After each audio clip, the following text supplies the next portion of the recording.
Chapter 181. The End of the Raid Mission. Begin.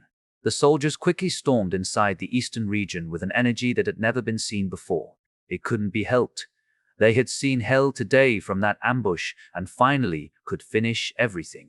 Kai, Rhea, and Nathan used that energy to bring all the soldiers and cleared this entire underground nest from magical beasts. Kai didn't fight that much in the last region. He had another job after this, so he mostly rested his strength for what would come after. Of course, no one actually disagreed with his decision. In fact, many soldiers from the reserve army spread the word of how gallant he actually fought in the front line, especially those from the fronts that had seen his actual strength. Having Rhea as his teacher also elevated his rumor. And finally, after the long day, they finished the battle and returned to the surface. Kai went back with Michelle and met up with Ayaka, Tasha. On the other hand, Sanai was talking with Yuki while Evan was still required him to heal the injured soldiers. Kai, you should have predicted the outcome, right? Is this result one of the best outcomes? Ayaka couldn't contain her curiosity. Michelle and Tasha also grew curious, but their intentions were more to the concern of his heart. They were afraid that he would break down after many lives under his command. Kai looked up and rested his mind with this orange sky first before answering them. Without the ambush, I can say this is one of the worst-case scenarios. If we take the ambush into account, it will be one of the best scenarios in my mind. The girls observed his face and expression. He looked so calm that they even doubted him. But the thought vanished when they heard his next words. I had many shortcomings, and I knew that I could make a better plan if I had used it from the beginning. Unfortunately, I was not at that level yet until I completed this mission. That's why I wish to shoulder this weight and use this experience to save more soldiers' lives in the future. Kai raised his hand up, grasping the air as if he was trying to grab the sky. Suddenly, he lowered his hand, turned around, and looked into the girl's eyes with a solemn expression. That's why I rather think about my future instead of lamenting my past. I'm sorry for making all of you worry. He had realized his mistakes after seeing how they could actually kill 20,000 magical beasts within a day due to the separation. Just like how he preferred fighting one-on-one multiple times to fighting against few at the same time, this separation actually gave the soldiers a leeway. For example, he could annihilate 4,000 magical beasts twice faster than fight 8,000 at once with his puny 2,000 soldiers. The result was very visible on the last operation, where he wiped them out from the western, northern, and eastern region. This was one of the aspects that he wished to improve, while Rhea's teaching about making a stronghold with natural terrain was the other one. He had seen the goal and the path. The only thing he needed was time and experience to execute them. His expression assured them and couldn't help but make them smile. It seems that Michelle's sacrifice is not going to waste. Tasha nodded jokingly. You are picking a fight with me, Tasha. Michelle glared at her. You were the one who said that you wished to stay inside out of your selfishness. Tasha smirked, teasing her. That was not the sole content, right? You should say it first. Besides, you also agreed to that. The two were fighting each other with words, livening the atmosphere. Meanwhile, Ayaka came to him and touched the holes in his uniform, specifically the one in his stomach. She looked a bit sad, but also worried. Even so, she still looked Kai with a gentle expression and said, Kai, you have worked hard. Kai smiled at her. Thank you. Ayaka, Michelle, sister, thank you for supporting me until now. Ayaka smiled brightly. Michelle and Tasha stopped fighting and looked away, scratching their heads embarrassedly because they let Ayaka take the points this time. Anyway, I need to go first for the last meeting with the others. Tell Evan to not forget about his condition and have some rest. Kai nodded and turned around, marching toward the headquarters tent. The girls could only exchange looks and smile, becoming friends again. On the other hand, Kai walked silently in the middle of the base while closing his eyes. He could hear many voices around in two buildings. Ooh, my friend. Why did you need to die? Why did you save my life? Magical beasts were bastards. Even though I had avenged you, I won't stop killing those magical beasts. Although he looked pretty calm, he knew that the hard time was this parting time. No matter how he flowered his words, many people had lost their lives in this mission. He might not be in front of them, but he could still hear the pain and anguish in their voices. It must be mortifying. Nonetheless, He had decided to walk in this path and could only walk forward, especially when he finally arrived in front of their headquarters. Kai took a deep breath before entering the tent, only to find he was the last person to arrive. Now, let us welcome the hero of this mission. I am sure the government can't stay quiet after this, and Professor Rhea can't suppress them again from rewarding you. Nathan still sat on his usual seat, saying out loud with an extremely cheerful tone, as if he wasn't bothered with their casualty. What reward? Many people died because of me. Kai shook his head. If there are real heroes, it would be them, Kai. Rhea suddenly shouted as she slammed the table until it broke into two. She glared at Kai while releasing his aura, startling everyone in the room. Kai tensed up, not knowing what he said wrong. His heart began beating rapidly when he saw Rhea stand up and start walking toward him. It seems you have been thinking like this from when you led the battle in Cuba. Is that right? Kai's body shook but didn't answer. Even so, it was enough for Rhea to know what he was thinking. You are like me from 10 years ago. That's why I will teach you right here and right now. Don't think about those who fell in the battle.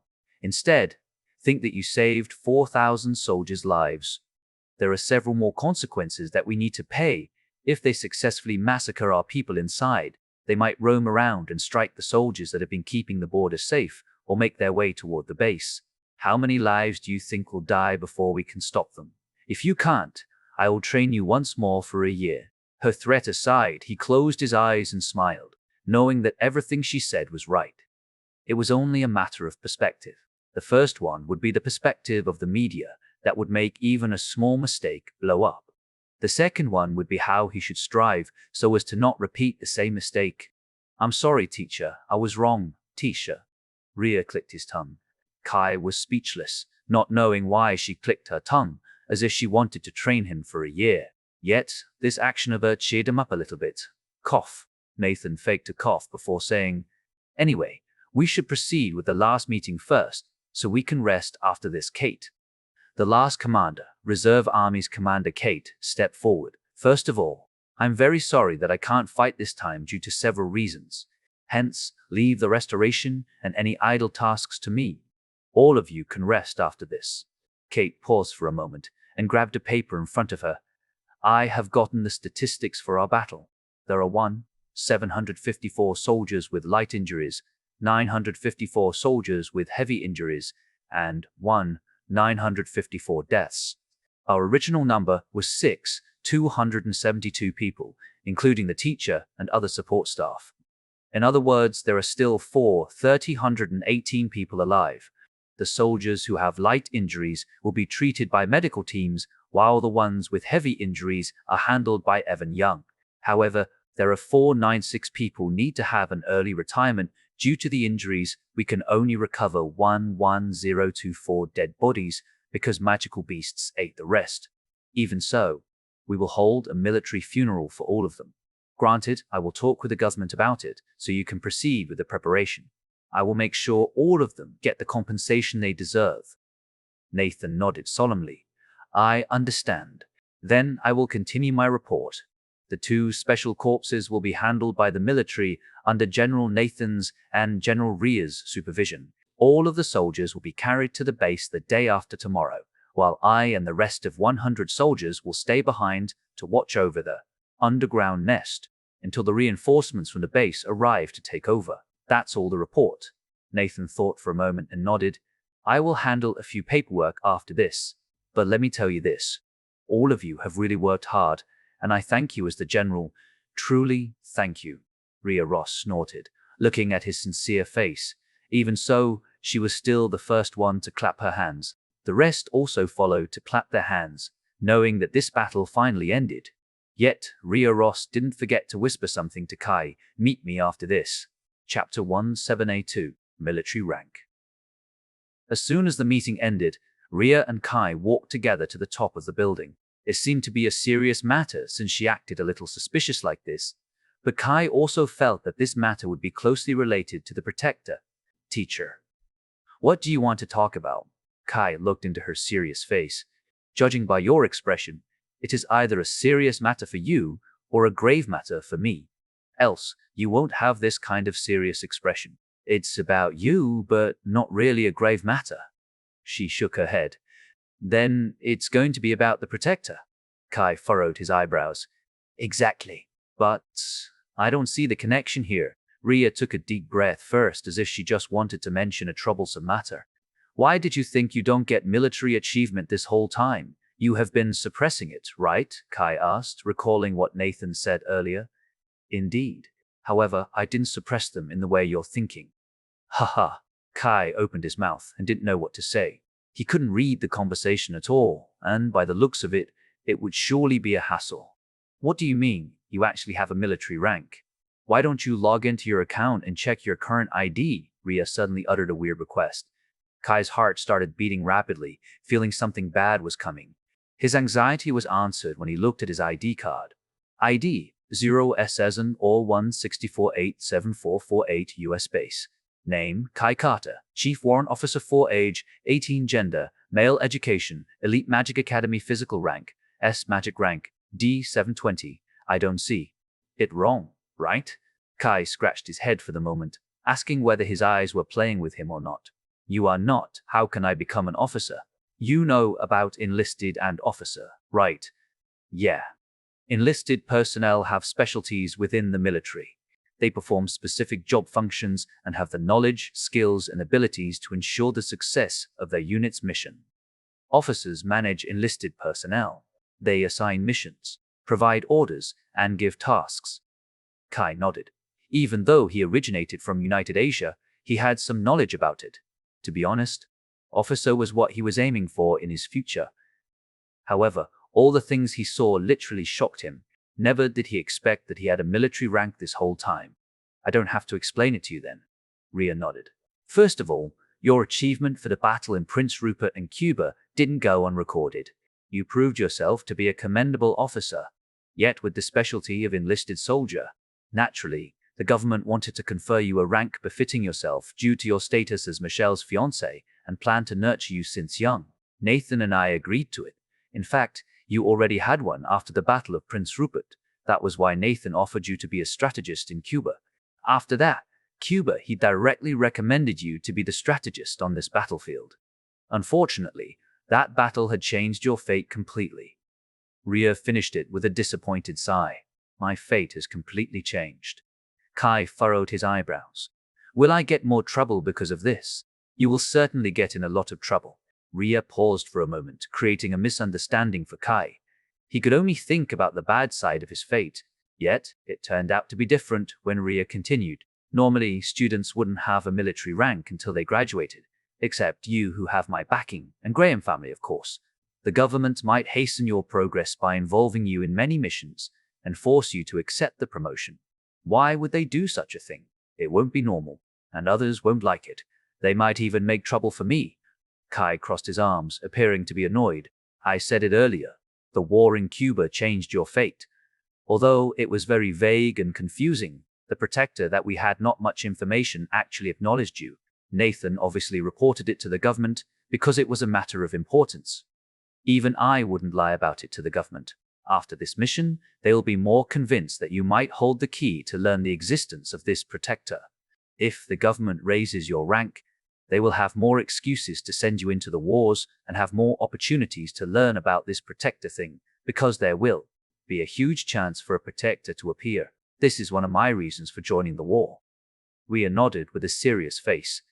I see. To think the government put such trust on me. No, it should be my ears. Kai narrowed his eyes. Yeah, of course, your abilities are also important. That's why they are making you gain more experiences by sending generals like Nathan. My appearance is surely a good boost as well. She nodded.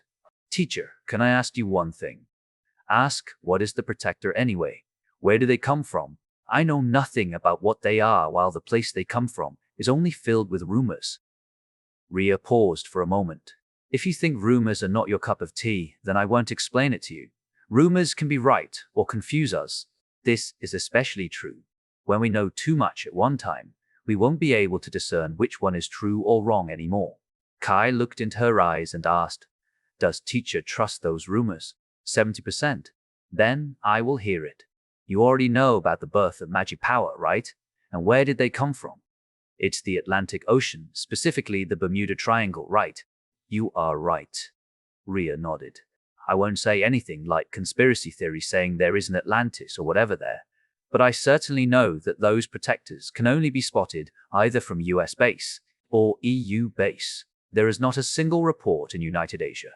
Hence we speculate that they are living under the Atlantic Ocean, and most probably they were the ones who created all of this mess. Kai narrowed his eyes. That is my speculation. I can't prove anything though. I see. That's why they want to see me having contact with the protectors and somehow learn about the reason to see whether they are related or not. If they are not related, the government won't place such an importance on me, and I will probably end up like Sir Nathan. If they are related, they will push me closer to learn the truth. Kai let out a long sigh. This is truly troublesome. I don't wish to get involved in this matter. Unfortunately, as long as you have that hearing ability, I doubt it will stop. Rhea patted his shoulders, sad. I have fought for you, and somehow have you become an officer instead of enlisted. I want you to have more freedom and enough reason to refuse a few missions in the future. Kai smiled and closed his eyes. Rhea was still thinking about him this whole time. Thank you, teacher. Well, you can also gather enough followers and create a huge family. If you are tired, you can escape to United Asia and won't be bothered by this matter anymore. Kai nodded. Whether I will go back to United Asia or not, I will only decide it in the future. One more matter. Rhea thought for a moment and said, since a protector has died in our hands, they will probably announce it to the media as a mutated magical beast that can control many magical beasts. In fact, they might put that seahorse at the same level as the S-rank magical beast, since the mask doesn't know anything about this. Although his ability was restricted in the land, he was still very powerful. They might even resort to revealing our relationship to the public and have you become the second hero after me. The mass will accept it because the apple doesn't fall far from the tree, and you will be famous. No one can stop them again from promoting you. Kai put on an annoyed face while stomping the ground lightly, suppressing his anger. Anyway, I can also protect you that way, and not many people will bring you trouble as long as they know I'm at your back. Rhea patted his shoulder to calm him down. Just prepare for more trouble in the future. I will tell you one more thing. You are going to have another big fight soon, and I will also participate in that fight. A big fight. A mission. Kai furrowed his eyebrows, thinking about Michelle and the others in danger. He didn't want to bring them into such a situation again, but Rhea said a big fight. In other words, the possibility of it would be very high. Yes, a big mission. I don't know the exact date, but I assume it will be after you become a second year. A fight of that scale will certainly be a raid mission, and it won't be held next year. The latest will be in November. What is the mission? Extermination of the last S-rank magical beast in South America. Brazilian wandering spider. Thud. They fell into silence as sweat appeared in this coldness. Can I reject it? No. Even if you are back away, all S-rank will most likely participate in this mission. In other words, Tasha and Michelle will participate in this mess with or without you. I will be the one to take charge of this operation due to my success in the last fight against that toad. Rhea let out a chill from her eyes. So, what will be your answer? Chapter 183, Ceremony. So, what will be your answer? A raid mission can't be avoided, right? Kai let out a sigh. That's why top 100 groups have such a luxury like a helicopter that will bring you everywhere and the chance to get more money. Rhea shrugged. One more thing. There will be an award ceremony later, and you will be the star. Don't embarrass me, all right? So you do care about your reputation? No. I'm just worrying that you will have an unforgettable moment in your life. Rhea grinned. Kai snorted. I won't embarrass myself. Rhea nodded. As for the details, I will send it to your emails. Besides, the government will send their agent to inform you about the ceremonial stuff and the clothes that you wear. So you only need to come there while being guarded by them. Kai nodded. He didn't really mind about this though. After all, he would be able to climb the rank faster. If it was like this, he would soon have enough prestige to stand toe-to-toe with Graham family. If you have understood, you can go rest properly and prepare yourself. Kai bowed to her and walked away. However, he halted his footsteps before entering the door. When do you want us to come to your house? Ah, Ria almost forgot this matter. The work for the ceremony might need at least a week. You can come after that. Just inform me first. All right. Kai then walked down the stairs. Seeing his back, Ria let out a very long sigh. A person who wants to live peacefully will soon be bothered by problems. The crying earth, huh? Even if it costs my life, I will protect that kid. After all, he is my beloved student. A few minutes later, clack, I have finished my job. Kai entered his room, where everyone, except Evan, had been waiting for him. They were chatting earlier and turned their heads the moment Kai entered the room. Michelle quickly rose from her bed and greeted him. Have we finished the job, or is there another one in this base? We are going home, right? Yes. Kai nodded. We can go home in 2 days. They need to do some paperwork because we are ahead of schedule. Michelle thought for a moment and nodded. 2 days won't be a problem since we don't have anything to do. Yeah. It's almost night anyway, so it's only a day or so. Kai shrugged before straightening his back and bowing his head. Anyway, everyone has worked hard. Thank you. Michelle did a good job of defeating the enemies in the middle region. Ayaka and Sister also did an excellent job of defending the passage toward the western region. It's a shame that Evan is still occupied with his matter. Of course, Teacher Sanae also played a crucial role in this meeting. Thank you. Michelle and the others couldn't help but scratch their heads. Embarrassed, Michelle added, Of course, everything won't be possible without you, Kai. Let's not talk about this stuff. I agree. Tasha and Ayaka nodded. Kai smiled. 2 days later, there were many cargo planes, mostly carrying soldiers back to the US base. Kai and the others entered the first one with a few commanders to ensure the work they needed to deal after arriving. Surprisingly, Michael came to the base and took care of all the progress. Leave the rest to me. You students can go home and rest, even if you were the strategist previously. He patted Kai's shoulders right after he walked down the plane. He was the acting general previously, Michelle corrected her father. Michael was speechless, not because of Kai's rank, but his daughter. He shrugged his shoulders and said, Oh, strategist, insult acting general, honor. Unfortunately, you need to know that both are officers of the army, daughter. We are talking about your word, dear father. Michelle smirked. Fine, you win. I am too lazy to argue right now because there is a more important matter. Michael sighed before pointing far to the right. Go there. The butler has been waiting for you and will send you home, all of you, including your teacher and young family boy. After finishing his business with Kai, he quickly ran off somewhere. Kai looked at the others and asked, So let's go home? Sure. Michelle nodded, followed by the rest. They started walking toward the direction and went inside the car. They dropped Evan first, then Sanai and Ayaka before going to Kai's house. They had school permission to have 3 days rest, and Kai used it to rest inside his house. Surprisingly, Michelle and Ayaka didn't come to his house. Even his sister didn't disturb him and decided to train herself in the garden. The 3 days passed quietly as Kai rested his mind and focused on his research again. Only he knew that there would be another raid mission in a few months, and he believed sound levitation should be finished before that Kai and Tasha came to school. It was completely normal as they could enter and meet others like usual. However, everything changed when a knock echoed. A door was opened, and Sherwin entered the room, surprising everyone. If they looked down, they could see Sherwin brought a document and a uniform. He had a serious expression at this time, slowly walking toward Kai. This is your document and uniform for the ceremony in a week from now. Sherwin ripped the bag and took out his uniform, handing it to Kai. Try the uniform first. I was using your measurement from the data you gave to the school, so if it was too big or too small, you could inform me, and I will adjust it later. Kai took the uniform and saw Sherwin putting the document on his table beside his research paper before going to the bedroom. On the other hand, the others were completely clueless about what happened. Michelle rose from her seat and furrowed her eyebrows. What is this ceremony, Sir Sherwin? A flash of surprise was planted on his face. He hadn't told you yet. Michelle looked at Tasha and the others, but none nodded their heads. It's nothing big. Wait, it's a big ceremony since his name will be known not only in this entire base, even the other bases too. What? What kind of ceremony can make his name well known? We can wait until he comes back first and asks if he wants to tell you people. Why do we need to wait? I mean, it will be soon well known if it's as you say. Michelle narrowed her eyes, looking at the closed door where Kai tried his uniform. Well, he must be embarrassed. Sherwin laughed out loud.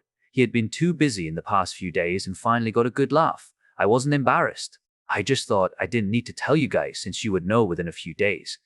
Kai's voice suddenly resounded across the room. All of them turned around and were surprised by his appearance. He didn't put on his headphones this time since it would be considered rude. It felt a bit refreshing to see him without putting a headphone or left it hanging on his neck. At the same time, the dark blue four-pocket coat with belted waist, drab blue trousers, white shirt, dark blue tie. It suited his black hair very much as Michelle, Tasha, and Ayaka were slightly stunned. How is it? Yeah, it suits my body, and I don't feel any discomfort or whatever. Kai nodded. Anyway, your ceremony is going to be held 1 week from now. The defense minister will be handing you the rank and medal. I understand. Kai nodded. The necessary information and documents you need are there. It should be clear enough for whatever you need to know. If you have any questions, you can ask your teacher. Sherwin turned around and walked away. I will go now, so you can explain it to them. Kai nodded and grabbed the document. Michelle and the others looked at him. No, his documents. Michelle managed to peek on the document and saw the 1 gold stripe on the document. Why could I see a military rank there? Students can't receive a military rank. Right, Evan, who was the only native beside Michelle, nodded to back up her argument. Teacher said I needed it, and I didn't have a problem with it. If I have a high military rank, I can protect my family anyway. Kai shrugged. It also means that EU base and United Asia will know about it, right? I am talking about the Katsuragi family. Michelle narrowed her eyes. Yeah, I am prepared. If an assassin comes, I can use it as my reason. Kai smirked. Of course, I need to increase my rank as soon as possible, since I can move the army or base if they send an assassin. Besides, they need to settle with the southern family first. If you have a clear image, I won't have a problem. Michelle nodded. I'm fine as well. Tasha nodded. I am still a bit sour with the treatment, so I actually want to kill some of those people from the Katsuragi family. I have the same intention. Ayaka clenched her hands, thinking about her grandfather. Still, you are going to be a second lieutenant in a week, and you are the only student who has this rank. I need to clear some Fixten who will come later. Michelle clicked her tongue. Kai chuckled. Do you think I will be swayed like that easily? Michelle rolled her eyes away. Anyway, it will be the weekend by then, so I don't need to take a day off from school. Kai shrugged and looked back to his documents, reading it carefully. Chapter 84. News that startled the entire base. The next few days passed with a very big fuss. Kai found out that the government released his information to the media, letting many people hear it. It was precisely 3 days later when Kai just got back from school. He found his mother watching the television, specifically the news. He instantly understood the content as soon as he saw the title, The New Hero. It gradually changed when the presenter finally started explaining the news. Besides her sat a familiar middle-aged man with his army uniform. We have found a magical beast that has undergone an evolution in the last mission from the army, which is the subjugation of underground nest, taking place in Quebec, Canada. It's found that this magical beast is originally a seahorse that has unlocked his intelligence and becomes an S-rank magical beast. However, this beast seems to have the ability to command magical beasts from its surroundings. With intelligence as high as a human, it can command the magical beasts and challenge the army with tactics, making it more dangerous. Luckily, an 18-year-old boy killed it before it encroached upon our land. With me here is the previous Vice General of the battle, Sir Sherwin Shara. The presenter smiled widely while Sherwin nodded to her and the camera. She then continued, Sir Sherwin, if I may ask, what do you think about this beast itself? And how dangerous is it? I have many thoughts about this creature, but there are 2 most important things. First, I can confidently state that this beast is more dangerous than an S-rank magical beast. Normal S-rank magical beasts, or those that have unlocked their intelligence, usually stay in their own territory unless something disturbed their lands. However, this magical beast can come to our land out of its judgment, and this seahorse has the potential to bring many magical beasts to attack our land. Then, why didn't the seahorse do that? She asked. The underground nest in Quebec is a major point, situated between our front line and US base. I am sure that the seahorse wanted to destroy our subjugation party before attacking either our base or front line at the moment we wouldn't expect. That's why I believe this is more dangerous than a normal S-rank magical beast. I see, it's very dangerous to the point I won't dare to imagine. She nodded solemnly. Then, how about the second reason? It's simple. Their battle prowess was close to S-rank magical beast despite being on the land. You could very well see why it was very dangerous to let such a beast roaming around. Indeed, it can cause much destruction everywhere, and we certainly don't want to see that. She nodded before pulling out a name. Then, we must thank the person who killed this magical beast. The military has yet to reveal his name, but they will release the name soon.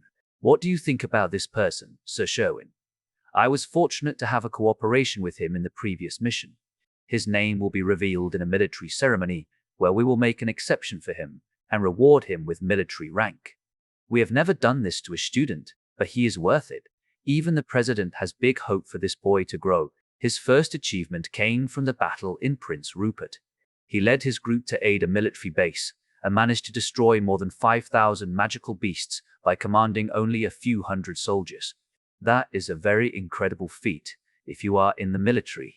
His second achievement was when he led 4,000 people to win against 20,000 magical beasts in Cuba. He became the strategist of that place and turned the situation around with a very small loss compared to a normal one. There were almost 10 intelligence. A rank magical beasts that were worth hundreds of beasts due to their ability. We usually called such beasts commander class, so you could see how big his achievement was. Finally, his last achievement came from the last subjugation mission. He led 6,000 soldiers to fight 50,000 magical beasts. However, we were ambushed by this new creature from all directions. Their number was 30,000 at that time. Luckily, when hope vanished as we might be annihilated, he led the soldiers and turned around the situation as well as killed this new creature, showing his martial prowess. We truly thank him for his efforts and will reward him with second lieutenant rank in a few days. We hope to see more from him in the future. Thud. The president fell into silence. She tried to come up with a question, but could only look at him in awe. These 3 achievements coming from an 18-year boy alone would leave one speechless. Yet, it wasn't over because Sherwin dropped another bomb. If you know about another hero from this base, Rhea Ross, you will get another shock. She has become his teacher for over a decade. Sherwin smiled as if he didn't have any guilt revealing all of this prank. The sound of glass breaking filled the room as Kai and Tasha were startled, looking at their mother, who unconsciously dropped a glass. She finally woke up and started cleaning up. She looked at Tasha. Who is that man? I think he suits my little S-rank magician. How about going after him instead of your brother? She never objected or agreed to her bro-con attitude this whole time. Of course, she wished for happiness, but if she could achieve such happiness without being one, she would hope for it. Humph. We are not related by blood, so it's safe. Besides, Tasha walked behind Kai and circled her hands on his neck as she said, since mother has asked me to go after you, what do you think, Kai, huh? Their mother furrowed her eyebrows before realizing the meaning behind her words. You don't tell me. Of course, my Kai is the greatest. He just never reveals it to you to not make you worry. If that accident in United Asia didn't happen, Kai might not reveal it for a long time. Tasha smirked. Their mother facepalmed as she let out a long sigh. These 2 kids, how many secrets have you kept secret to your parents this whole time? Tasha only stuck out her tongue playfully. Kai shook his head as he thought, this must be their preparation if the government wants to reveal my identity to raise the base prestige and soldiers' morale. They might not open all of my profile to the public, but surely wanted to reveal my big achievement to increase it even further. By the time I reach them, general level, it will be very effective. In Young Family, Evan also received the same news. He could only shake his head, knowing this would happen. Even his father came out of his study room after getting the news from his butler and came to Evan. Evan, you just came back from the mission, right? Evan looked at this blue-haired middle-aged man and sighed. You are coming at me right now, even though you haven't seen your son for a while. I was busy for a while. If you don't believe me, we can go on a trip after this week to have time with family. He put on his strict but sincere emotion. Although this guy never showed it on his face, he showed his care with his action. No, I'm good. If I tell you I know this person, what will you do? Father, you know him. He narrowed his eyes. Nothing. I will leave it to your jurisdiction. I said it long ago. As long as you give me many heirs for the family, I won't force you to do anything. You already know that it will be too dangerous for me to have an heir. Right? Evan looked at him for a moment before saying, He is my captain. He ignored the first question and was shocked by Evan's statement. Your captain, the leader of Lion Group, Kai Carter, yes. He is an awesome guy that I respect from the bottom of my heart. Since he is already your captain, then I don't need to worry anymore. He nodded before sighing, looking at his only son. He thought, What I want is not an heir. I can ask your sisters for that. What I want is you have a woman in your life rather than seeing you forever alone and put that lonely face all the time. Sigh. Anyway, our neighbor will come sooner or later. That Roy Fisher. He clicked his tongue in annoyance. Suddenly, a bell resounded across the neighborhood, followed by a shout from a middle-aged man. Ding dong. Haha, James Young. You can't hog all of the attention like this. I need to talk business with you. Evan's father, James, closed his eyes in anger as that person stormed inside his house and found him and Evan. Beside him was a pink-haired woman who was looking away, embarrassed. Roy Fisher. I haven't given you permission to enter my mansion. No need to say that. We have been neighbors, or even in-law, for generations. Even your first daughter is with my second son right now. Evan already predicted this would happen, considering how close their two families were, and the problem between Lion Group and Eagle Group. Although Isabel didn't know it was him, it wasn't hard to deduce. It was Kai, due to many encounters. Roy narrowed his eyes. My opinion still stands. Haha. Look, we are best friends from childhood.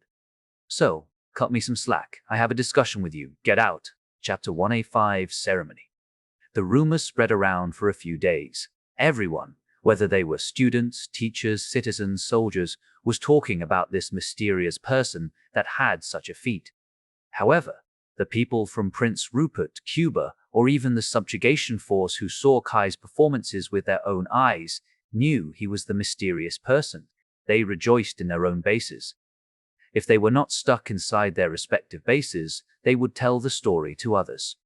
The whole base rejoiced to have such a person in the future, yet only those who purely wished for the better, those who had their own pride as the strongest younger generations, those who thought about the prosperity of their own families, or even those who had some problems with this issue, couldn't necessarily smile upon this news. And this was how the US base greeted the start of February. Kai, who was the center of this problem, actually enjoyed his time in their room, doing his research about sound levitation. This research took him a very long time due to the complexity that he needed to deal with, especially with the loud sound that would burst his eardrums. Nonetheless, Kai spent his time leisurely while his group was laughing over this matter. It was only 3 days later, specifically 4th February, Kai finally went to Colorado, fulfilling the summon. The White House had been moved to Colorado due to this catastrophic event. His father and mother obviously followed him. In fact, his entire group, including Evan, had been invited to participate in the ceremony.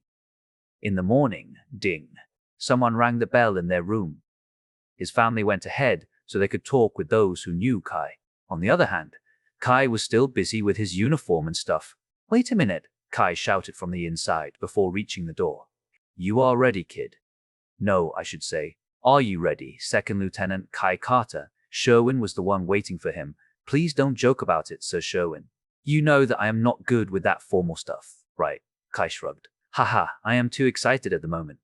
This will be the first time I can watch this type of procession. After all, I was only a simple soldier when it was Ria Ross's ceremony. Sherwin couldn't stop grinning. Anyway, we need to go right now. Kai nodded and came out of his room before going with Sherwin. Not long after, they arrived at the building for the ceremony. As expected, there were so many guards nearby, and Kai could hear them. He ignored them and made his way toward the hall, walking through the red carpet. Sherwin purposely chose the back door because there were too many reporters in front. On the other hand, there were only several media that had the privilege to follow this ceremony. Kai arrived on the backstage and waited with Sherwin. "We will stand by here and wait for the president to deliver his speech and call you." "I understand." Kai nodded before turning to a certain middle-aged man that slowly ascended to the stage. The middle-aged man had black hair with several strands of white hair in between. His body looked insanely fit. Kai's animal instinct was even roaring inside upon sensing the aura from this man. Kai was astonished and thought, "So this is the president. I heard he had served the army in the past, and the reports seemed to do justice for him." "That is our president, Brent Joseph," Sherwin whispered. Kai nodded. The president looked upon the audience and cameras before saying, "I welcome you to the White House. We are coming here for a single young man that has gallantly commanded the army a few times. His conduct and strength are one befitting the epitome of a soldier. Without further ado, let us call Second Lieutenant Kai Carter," with warm applause. Applause. Kai slowly walked toward the stage and stood a few meters from the president. He looked at the people and cameras with a solemn expression. Many people gasped at this moment, as they found out that this person was actually someone who migrated a few months ago. They knew because they knew his sister, Tasha Carter, as S-rank magician. Yet, to think the brother was even more extraordinary from his sister. Many thoughts arose in their head. Out of many things I want to convey, I would first convey my utmost gratitude. The president continued his speech from his military achievement to Kai's personal information, such as his identity as an immigrant and Ria Ross's student. Hence, as a thank and appreciation of his effort, I, on behalf of the Congress, shall make an exception to raise his military rank despite being a student and raise his military rank as second lieutenant, Semper Fi. After a long 20-minute speech, he finally finished and walked off the podium, making his way toward Kai. Nathan was standing beside the stage all this time, carrying Kai's Medal of Honor. He walked to the stage, stood beside the president, and presented the medal for everyone to see. Suddenly, the moderator started his speech.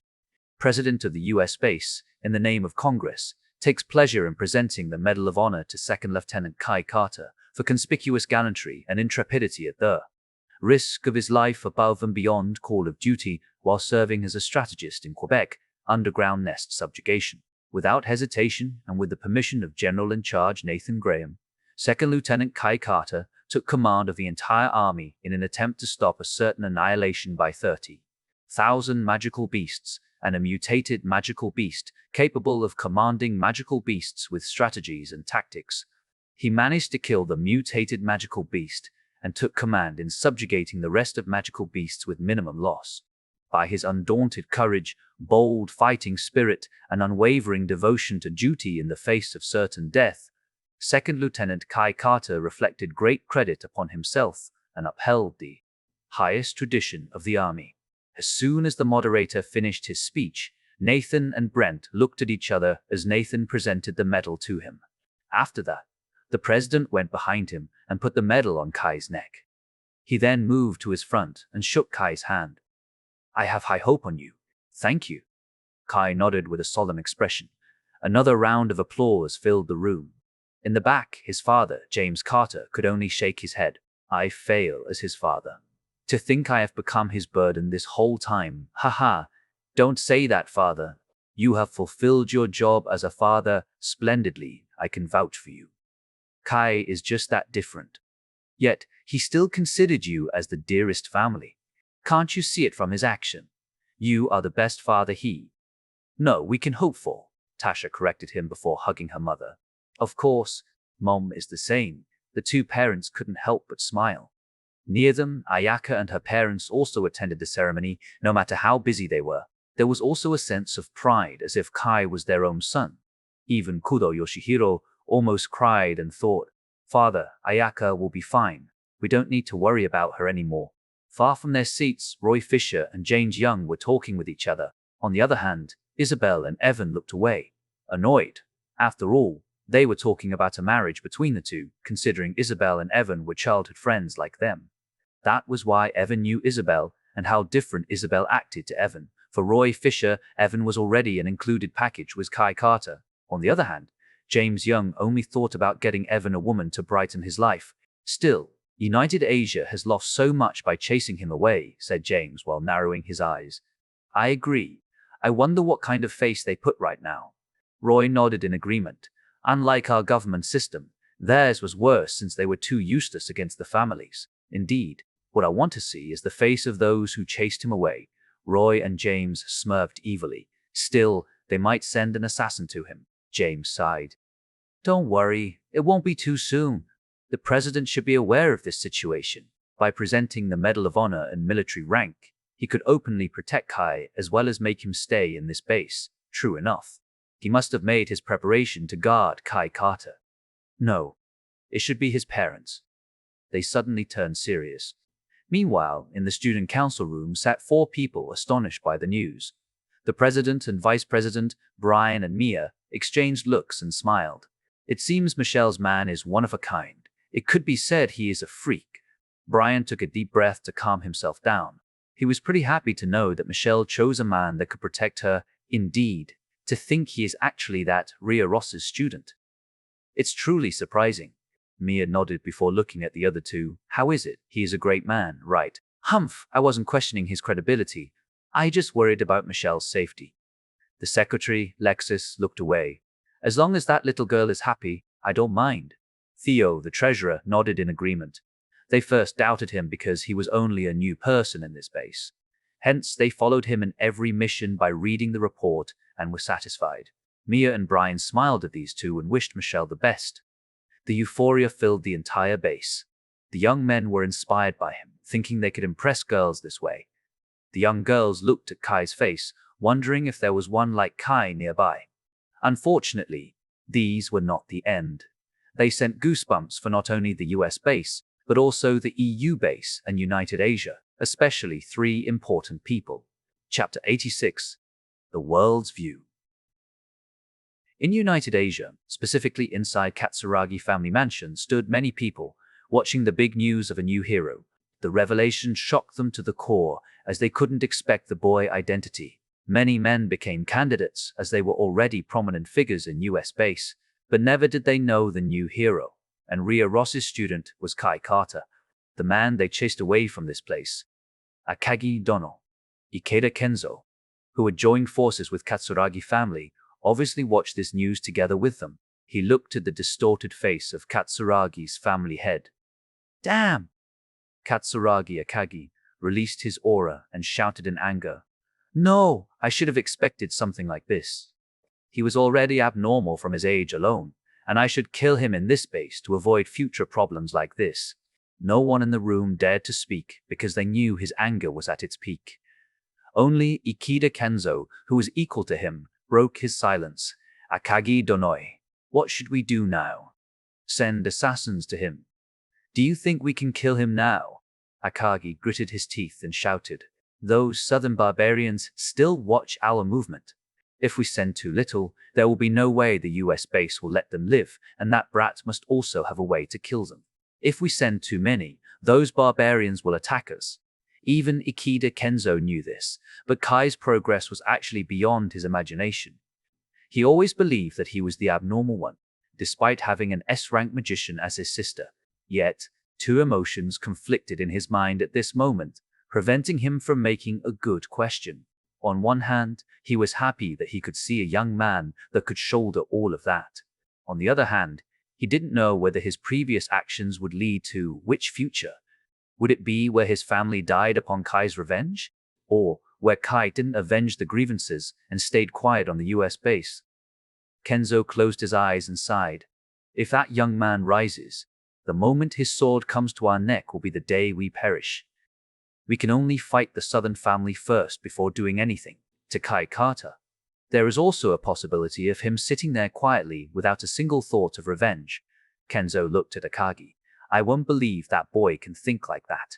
The way he acts and thinks surpasses his peers and is very different.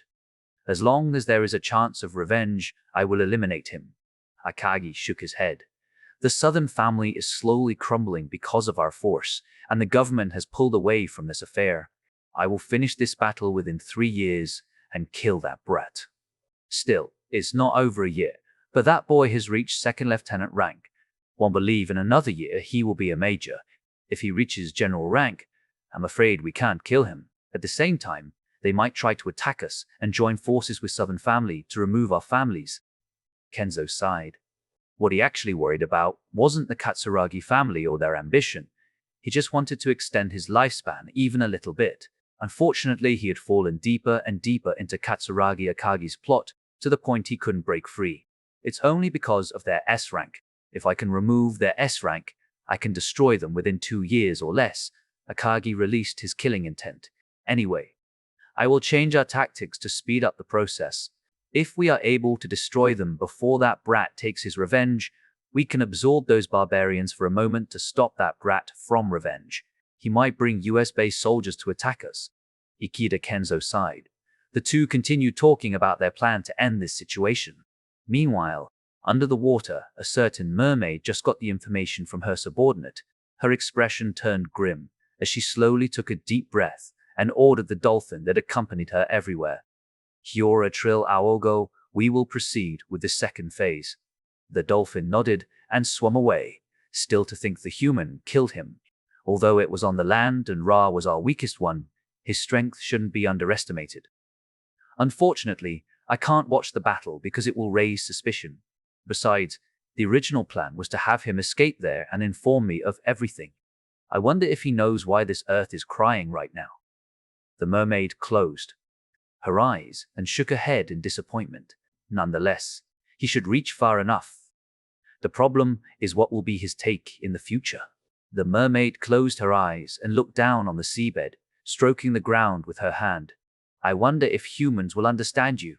At the same time, this reaction also sent a shiver to the last base, EU base, Europe Union base. As the name suggested, this base stood tall on previous European land. Every country joined hands and decided to make capital in Austria due to the strategic location and was far from the sea. Their situation was very similar to US base, where they started conquering Canada and South America, or how United Asia expanded to Korea, China, and Southeast Asia. They had taken back up to Spain and Turkey as their border, while having the previous United Kingdom as their western base. They even took back Sweden and Finland on the north, because they could start taking back Russia lands with 2 fronts, Finland and Belarus. Inside a mansion in Austria, a certain girl smiled as she watched the news. She observed Kai Carter before putting her hand to cover her face. A magic circle appeared, and her face turned into Kai's face. It would confuse everyone because it was very identical to the real one, of course, if her chest and clothes were changed accordingly. Suddenly, the magic circle broke, and her face changed back.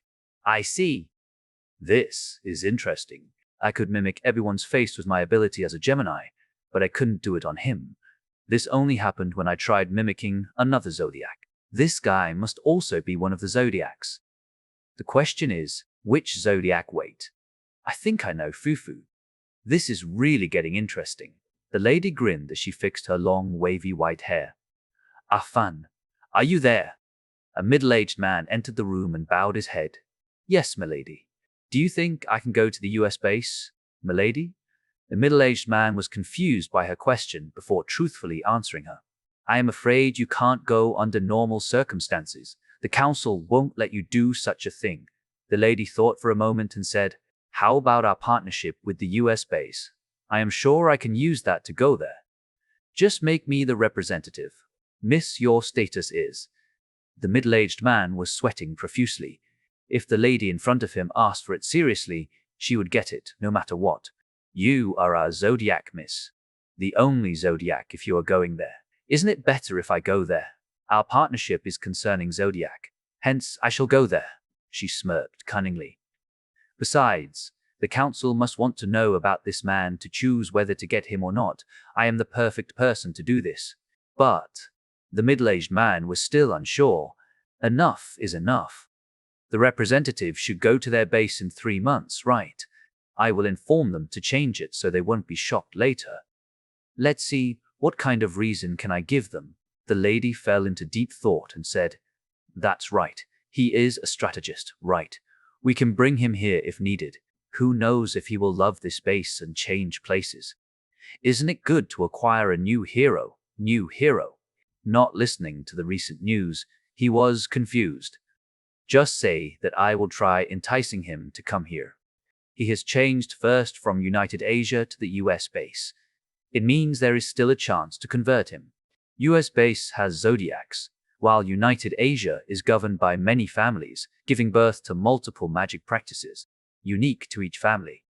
He is an unorthodox magician, right? I believe he won't think about becoming one if he was born on the US base, where they use generic magic, or our place. He has acquired the power from two bases, and I am sure this power can entice him. After all, we are developing something very different than them. Just say it to my father that I want to go. If he needs a reason, I will explain it to him later. I understand. The middle-aged man nodded and went outside.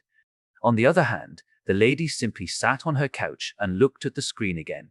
Evan Young, Isabel Fisher, or that Louis Spencer couldn't make my blood boil.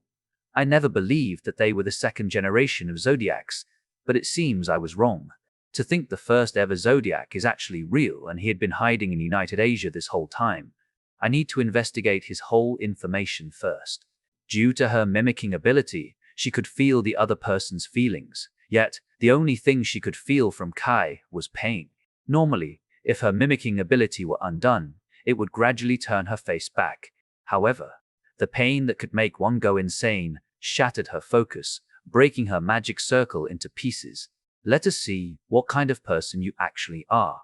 Kai Carter, no, I should call you Leo, she smirked. Chapter 87. A Trouble is Coming.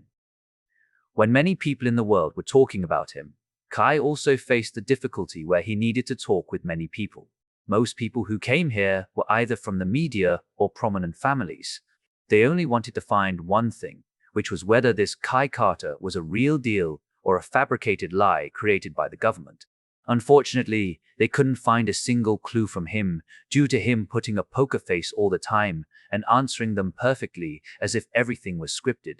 Kai also understood that doubting him would be a natural thing to do, as not only Nathan led that mission, but Rhea Ross also participated in it. There were some rumors about Nathan instructing what to do, and Rhea Ross killing the beast before letting Kai get the credit. Kai had predicted this kind of response and decided to ignore them. Even Nathan and Rhea wanted to use this suspicion for Kai's fame. After all, there was an idiom saying your enemies would know you the best. Although they weren't his enemies, they would still investigate him. Before long, they would know everything was true and spread the words. It would be more effective to convince the mass. After dealing with these problems, he and his family were escorted to the Hotel Kai. His father, James Carter, could only pat his shoulders and sighed. You have truly grown up. No, you already are this whole time. I'm the one who didn't realize it until now. Anyway, don't think too much about your mother and father. Do whatever you want with your life. Kai smiled, shook his head, and looked at them with a solemn face. What are you saying? I did everything I wanted this whole time. Having a happy family and seeing you and mother happy was and will always be included in my selfishness. James smiled and closed his eyes. Hugging him once, he left the room. On the other hand, Tasha was taking care of their mother and informed her what kind of life they would go through after this. At some point, Tasha flared up when their mother talked about many families wanting to offer their daughters. Hence, she said there were already 4 people, including Yajima Haruko from United Asia, beside him, so he didn't need more. Kai loosened his shirt and sat on a couch, opening his device. There was a single message, and it was from Ayaka. Congratulations on your promotion. Father and mother can't stop talking about you here, even though I tell them to stop. Kai shook his head helplessly, reminding her of the promise he made with his teacher. He typed it out. Let's go to teacher's house 2 days from now. I have promised her to take you there since the medicine is ready. Ayaka was startled upon seeing this message. Her body started getting hot as she blushed. Yes. She could only type one word before her body started shaking. Luckily, she was in the hotel, specifically in her room alone, or people might notice. Her body was staggering, but she still reached upon the window. The vision outside was fantastic, but she could see nothing. Her feet felt weak as she fell down on her knees. Remembering how terrible she was and becoming his burden in the past, she couldn't believe she had arrived at this step. If I didn't meet him in the past, I might be married away with Katsuragi Takaki. Father would tell me that love and relationship could be built. No, I should also say it's true, but I built one with the one I truly love. I'm glad. Ayaka couldn't help out, but burst into tears. She recounted every memory about Kai and the pain to reach this step, including where she died so many times fighting Ria. I'm glad I can stay until the end. When she had her reminiscence, Kai had another message from yet another woman. Congratulations on your promotion. It's not even a year, and you have reached that stage. Unfortunately, I couldn't show how happy I was when I watched the news to not raise any suspicion. The Katsuragi family will surely make a big movement in United Asia upon this matter, and I will try to get as much information I can get. Kai let out a long sigh, knowing he couldn't reply to any of her messages. He could only promise to bring her out there as soon as possible in his heart. Kai, Tasha walked toward him. I'm sure there will be many people coming to you after this incident. So, we are going to school or move to another place with my teleportation magic in order to avoid them.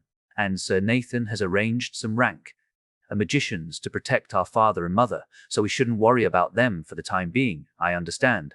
Kai paused for a moment and said, Sister, I'm going to teacher's house the day after tomorrow with Ayaka. Ah, that girl. Tasha sighed. It's fine. Michelle and I can understand, and we have recognized her change and efforts, so I approve. Thanks. You should send a message to Michelle later. I'm planning to. Kai nodded. That's good then. She walked away, leaving Kai alone. After having alone time, he informed Michelle about what he had in mind. The latter approved his action, telling him she didn't mind. Although both her and Tasha were a bit sour, they still considered Kai's feelings and the current world's norm.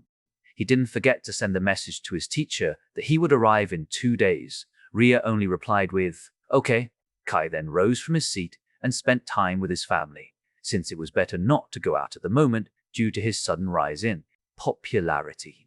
The day after tomorrow, in Ria's house stood 2 people facing a single woman who was writing something so focused as if she didn't realize the 2 in front of her. It was only after 15 minutes that her train of thought finally cut off and looked up. Oh, you both have come. Yes, Kai nodded. I have the medicine ready to use, but I want to talk something with you first. She looked at Kai before glancing at Ayaka. I will wait outside. Ayaka realized this was a secret, so she excused herself. Thank you, Kai nodded, before staring at his teacher. Is there any problem with my promotion? I can say it's not related, but it's also related, she sighed. I have bad news and good news. Which one do you want to hear first? Bad news, Kai answered without hesitation. Trouble will come soon from EU base on top of that. What? Kai widened his eyes. Are they coming to kill me? No. They aren't going to kill you, but to rope you in, rope me in, rope me in. Tilting his head, Kai began thinking. I know that the ceremony is that big, but I don't think they will move this fast. It's because we have a partnership with them, allowing them to move this fast. Do you know the strength of each base? I only know about United Asia. Each family has a different type of magic practice, so there are so many magics that I can use as a reference. That's where I have the idea to utilize my hearing to create magic with a different concept, and that's why the government is useless there. That's right. What do you think about US base? Kai pondered for a moment and said, Zodiacs, you are correct. US base strength is Zodiacs, and how generic our military is. The government wants to use my experiment to create 12 supreme fighters called Zodiacs, where each of them can lead an army. If I remember correctly, it's called Super Soldier Plan. You have seen Evan and Isabel. Both of them were nothing back then, even though they came from famous families. However, it changed after becoming Zodiacs. There is also another person called Taurus. At that time, they want to use these 12 people to create large families and slowly create lesser Zodiacs from them. In other words, they are planning to repopulate while increasing people's basic abilities. However, EU base came to their radar a few years ago. They decided to have a transaction between Zodiac and EU base's current strength. What do you think their strength is? I don't know. Maybe elemental manipulation. Kai tilted his head in confusion. Nope, it's exoskeleton. Exoskeleton. Kai imagined what kind it was, but could only think about robots. It's not a robot. Rhea once again read his mind, but it's close to it. The exoskeleton is more like a robot's frame. They are using this to increase people's combat ability. In other words, someone might have the same strength as you despite having a weak and thin body. You said transaction earlier, are they? Yeah, it's an exchange between Zodiac and exoskeleton. Their representative this time is the first Zodiac born from this exchange, Gemini. Her ability is to mimic someone and even transform into that person perfectly. However, your ears should be able to detect whether the people in front of you are fake or not. So, I want to warn you first. If they want to meet a representative or a guard, I'm sure they will choose you and let her do the rest. I understand. I will be careful. And when does this person come? It's still 3 months from now. They informed us about the change of personnel yesterday, and the government immediately informed me I am sure they won't like to lose you to EU base. She smirked. Don't worry. As long as I have enough preparation, their representative wouldn't be able to take advantage of me. Kai nodded. Thank you for informing me. It's good then. Rhea took out 2 vials of medicine and handed it to him. Here is the medicine. Before you go, I will tell you the good news. Kai glanced at the medicine and looked back at her. What is the good news? The good news is, I can protect you more openly this time, as in destroying a family if they make trouble. Of course, I need to present some proof before acting, but it's easy enough to get proof. The government also has spread this to the big families, so they know they will pay dearly if they anger me. Still, we need to care about the masses' opinions. Kai thought for a moment and said, It's fine. The government will help me in suppressing the news, as long as I present enough proof. They won't be able to make a move this early because of this anyway, so as long as you can reach general rank before they move, you can stop them, without even doing anything. I will try my best. Let's see. I want you to reach it before graduation. I and Nathan will help you by giving missions. Will that be all right? Yes, Kai nodded. Now you have only one job. Don't make the girl wait and make her yours. I, your teacher, approve of her. She smirked. Kai smiled and bowed to her before leaving the room. Chapter 180. Reward. After returning from Rhea's house, Ayaka had a fresh and felt a little more mature than her usual appearance. Her blazing flame got milder a bit, but it was becoming more stable than ever. She was even teased by Michelle and Tasha for a whole day, while Evan had an annoyed face the entire day. At this time, Nathan came to the school and appeared before them. Did Professor Rhea give you the bad news? Nathan looked at Kai with a solemn expression. Yes, Kai nodded. Then, I'm not going to bother you with that. Just prepare yourself for it since they're going to spew every bullshit they know to get you. The government might need to agree because the partnership is that important. As long as you are not swayed, then everything will be all right. Does Sir Nathan only want to talk about this? No. He shook his head before putting a document down. This is your current plan. Kai furrowed his eyebrows and read the document. You are free to do anything this month since the school only starts handing missions from March, except there was an emergency or a raid mission. However, there is a mission for you in March. Nathan glanced at Kai's teammates and sighed. Anyway, you know the SS rank magical beasts have escaped, right? Yes, they escaped to Canada, but their location is unknown. We have gotten the information about it, albeit we need to confirm it first. I actually want to send you to confirm their position, but it will be too much favoritism and you won't get liked by the masses. That's why the army will be investigating the rumor. After we confirm their position, you will be given a mission. What is the mission? I mean, do you know anything specific? Do we just need to kill and be done with it? Where is their general location? And are there any other magical beasts around them? Don't worry, I will answer your doubts one by one. The documents are still being prepared, so you can take a look at it later. Nathan paused for a moment. Anyway, the place we first spotted them was Yukon. They escaped and hid around there. I'm pretty sure they are still around, so we have a little bit of difficulty in tracking them. Hence, we need around 1 month or so. I will inform you later. I understand. Kai nodded. I will prepare myself in March. What about the mission? The mission is obviously to kill them. Our front line is still in Yukon territory, so we might find them in the middle of magical beasts. If so, you are going to lead 100 soldiers like our captain usually does. You need to lead your group through their area and sneak attack them. Our army will provide support afterward. I'm not the leader of this operation, though. Nathan shrugged and thought for a moment. If they are still within our border, you will kill them with only your group. Depending on the situation, the reward will be different. You have been leading a high-number group this whole time, so they are planning to test your ability to lead a small group such as this. 100 people will be the same as a captain rank. In other words, if you strike the first scenario, you will be rewarded as captain. On the other hand, the latter scenario won't give you much promotion. You will only become a first lieutenant, I guess. Nathan sighed. We will try to find another mission for you after that. Still, don't you think that my promotion is too fast? I mean, one mission can skip a rank. If this is a normal situation, I will never get one. Kai furrowed his eyebrows. His earliest and best prediction told him that he needed around 5 years after graduation to reach general. But I know we are rushing, but we have another reason for it. One that we can't tell you yet. Nathan shook his head. I understand. Kai let out a long sigh. He didn't really mind about the promotion, though, since it sped up his progress to reach his goal. When do you think you can tell me the reason? I'm not very sure. I have my own speculation, but this has a high probability of being wrong. If you don't mind, I can tell you my prediction. Kai thought for a moment.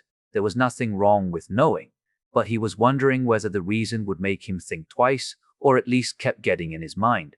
In this case, Kai wouldn't want to take the risk by knowing it too early, but he also had his own confidence.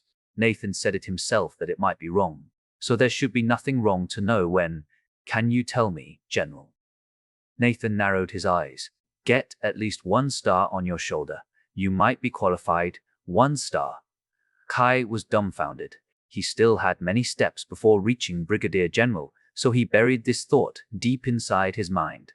That's right. What is the reward for raid mission? Since this is an obligation mission, we won't get any group points. After all, the mission difficulty will bring the reward to a new height. That's why the students will be receiving money and a special reward from the school, Michelle explained. That's right. Kai should receive the most due to his contribution, but the money can't be transferred right now because it's too big. That's why we are giving you another reward. Nathan nodded. Do you know Savannah City in Georgia? The bottom of our South Carolina, where my Graham family rule. Yeah. It's yours now, Nathan said with a poker face, like it wasn't a big deal. This was the first plan to have Kai stay in this place. If they made him comfortable or raised his price, EU base couldn't think about poaching him. Besides, it was located right below South Carolina, so the Graham family could watch him. There is still a problem with security and such, but the government promises to fix it if you finish this mission. Nathan pointed at the new mission he brought. Kai looked at Nathan for a minute before sighing. Politics. Nathan only shrugged, as if it wasn't his doing. If you can fortify the area, your family can enjoy their time there. Anyway, that's all for your reward. Fine. I can sell the land later if I need money anyway, said Kai nonchalantly. He thought it was a nice boost to his prestige. The only problem was that he didn't know anything about governing a city. Don't worry.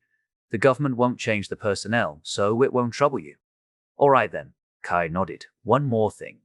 You might be the biggest contributor in the last mission, but we also have the 5th biggest contributor here. Nathan glanced at Evan. You healed so many people there, preventing almost 1,000 deaths. That's why you are eligible for this reward. Though I don't know whether this is a reward or not. Nathan took out a ticket and gave it to Evan. This is a ticket for 10 people. Evan twitched his eyebrows when he realized what this ticket was for. Chi. Who is pulling the string? My father or Isabel's father? Both. What is the reward? Kai asked, curious about the ticket. It's a ticket to enjoy the beach in Miami. That beach there has been fortified many times, becoming one of the most secure places despite being surrounded by water. In fact, this is the only place where you can enjoy the beach in this era.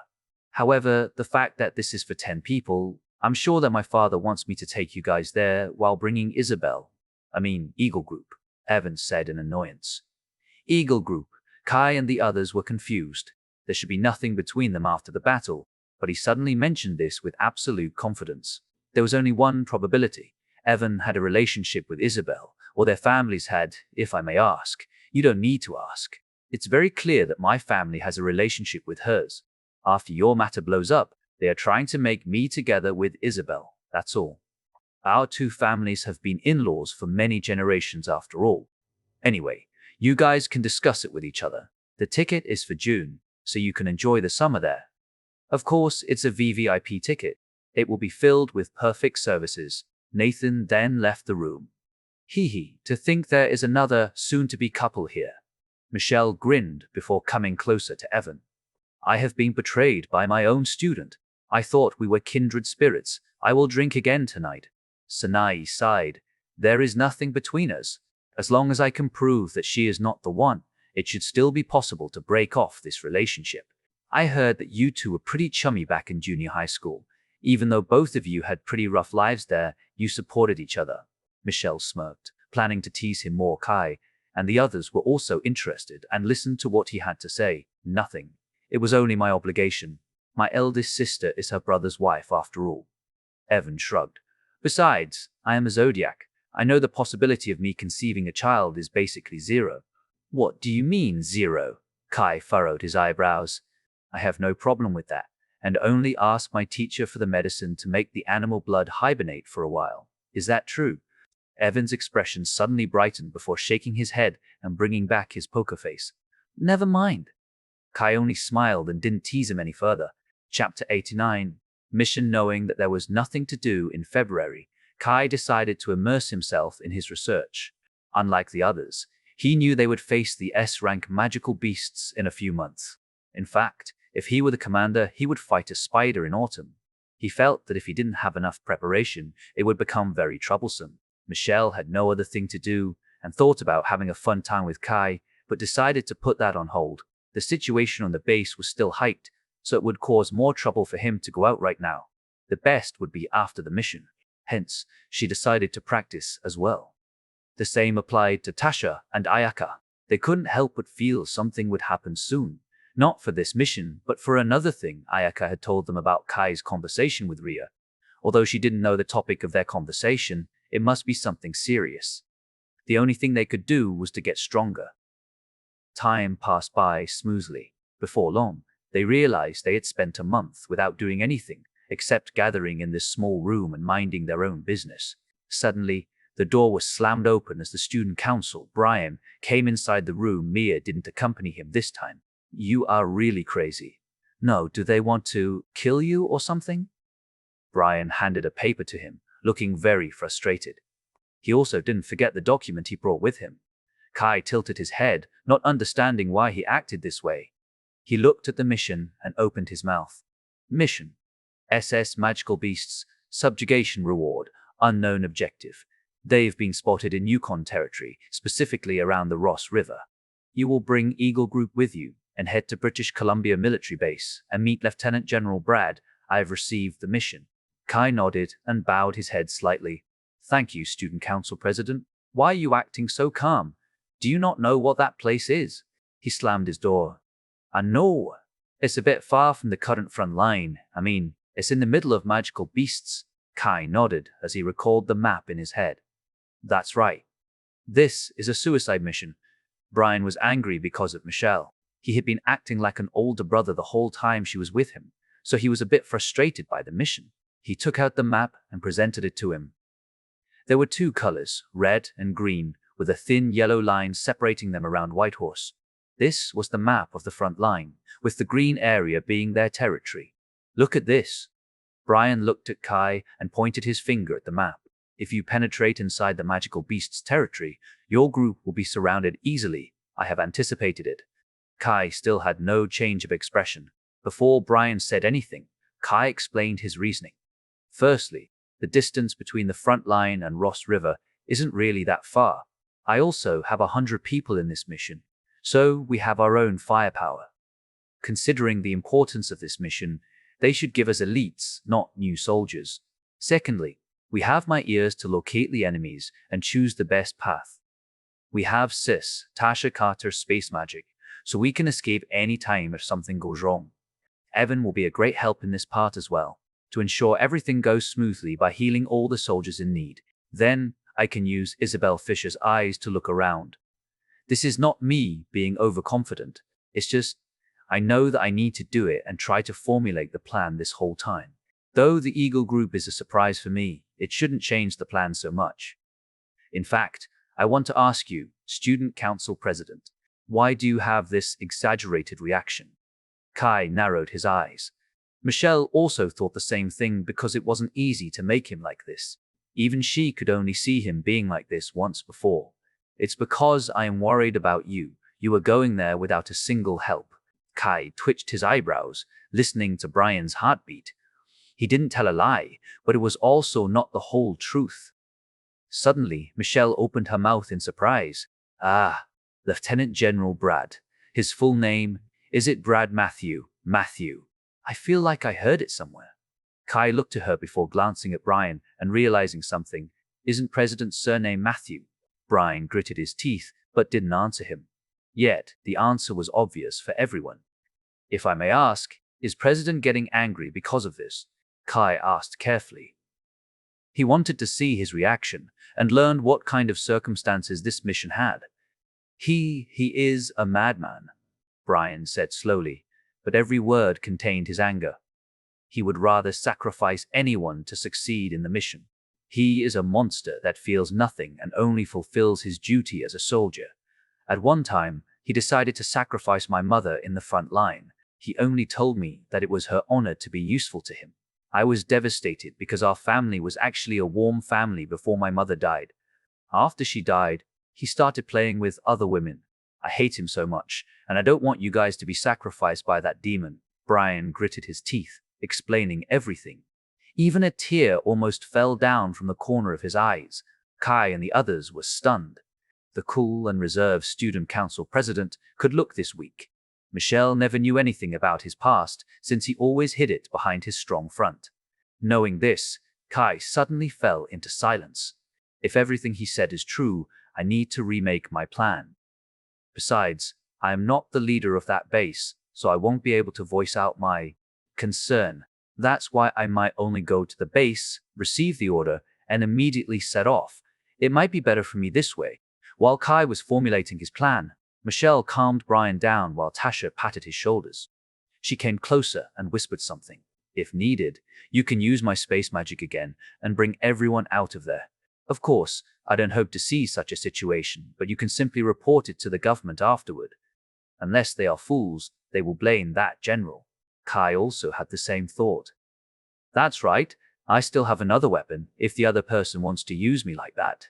The government is currently in a pinch because they want to stop me from being poached by the EU base.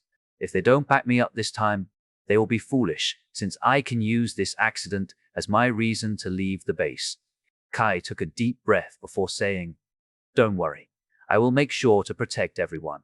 Besides, the real reason why I need to bring Eagle Group must be Evan. With the joint efforts of the Graham, Young, and Fisher families, he should know that it will be troublesome for him. Of course, if he isn't insane, I'm sorry if I'm rude. Brian calmed his heart down as he stared at his eyes for a minute. Fine. If you need anything, just inform me. The worry is because of that demon, so I am also responsible for this. Sure. Kai nodded. Has the Eagle Group gotten the information about this mission? I am going there right now, Brian answered. How about we come together? All right, come with me. I think the whole group should meet them as well. Brian thought for a moment and nodded since Kai must want to discuss it with them. Kai nodded and followed him along with the rest, except Sanai. However, the atmosphere turned heavy the moment they entered the Eagle Group's room. Evan and Isabel looked away.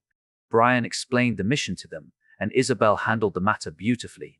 They offered them seats, but Brian decided to leave after informing them. So this was another show-off between Lion Group and Eagle Group.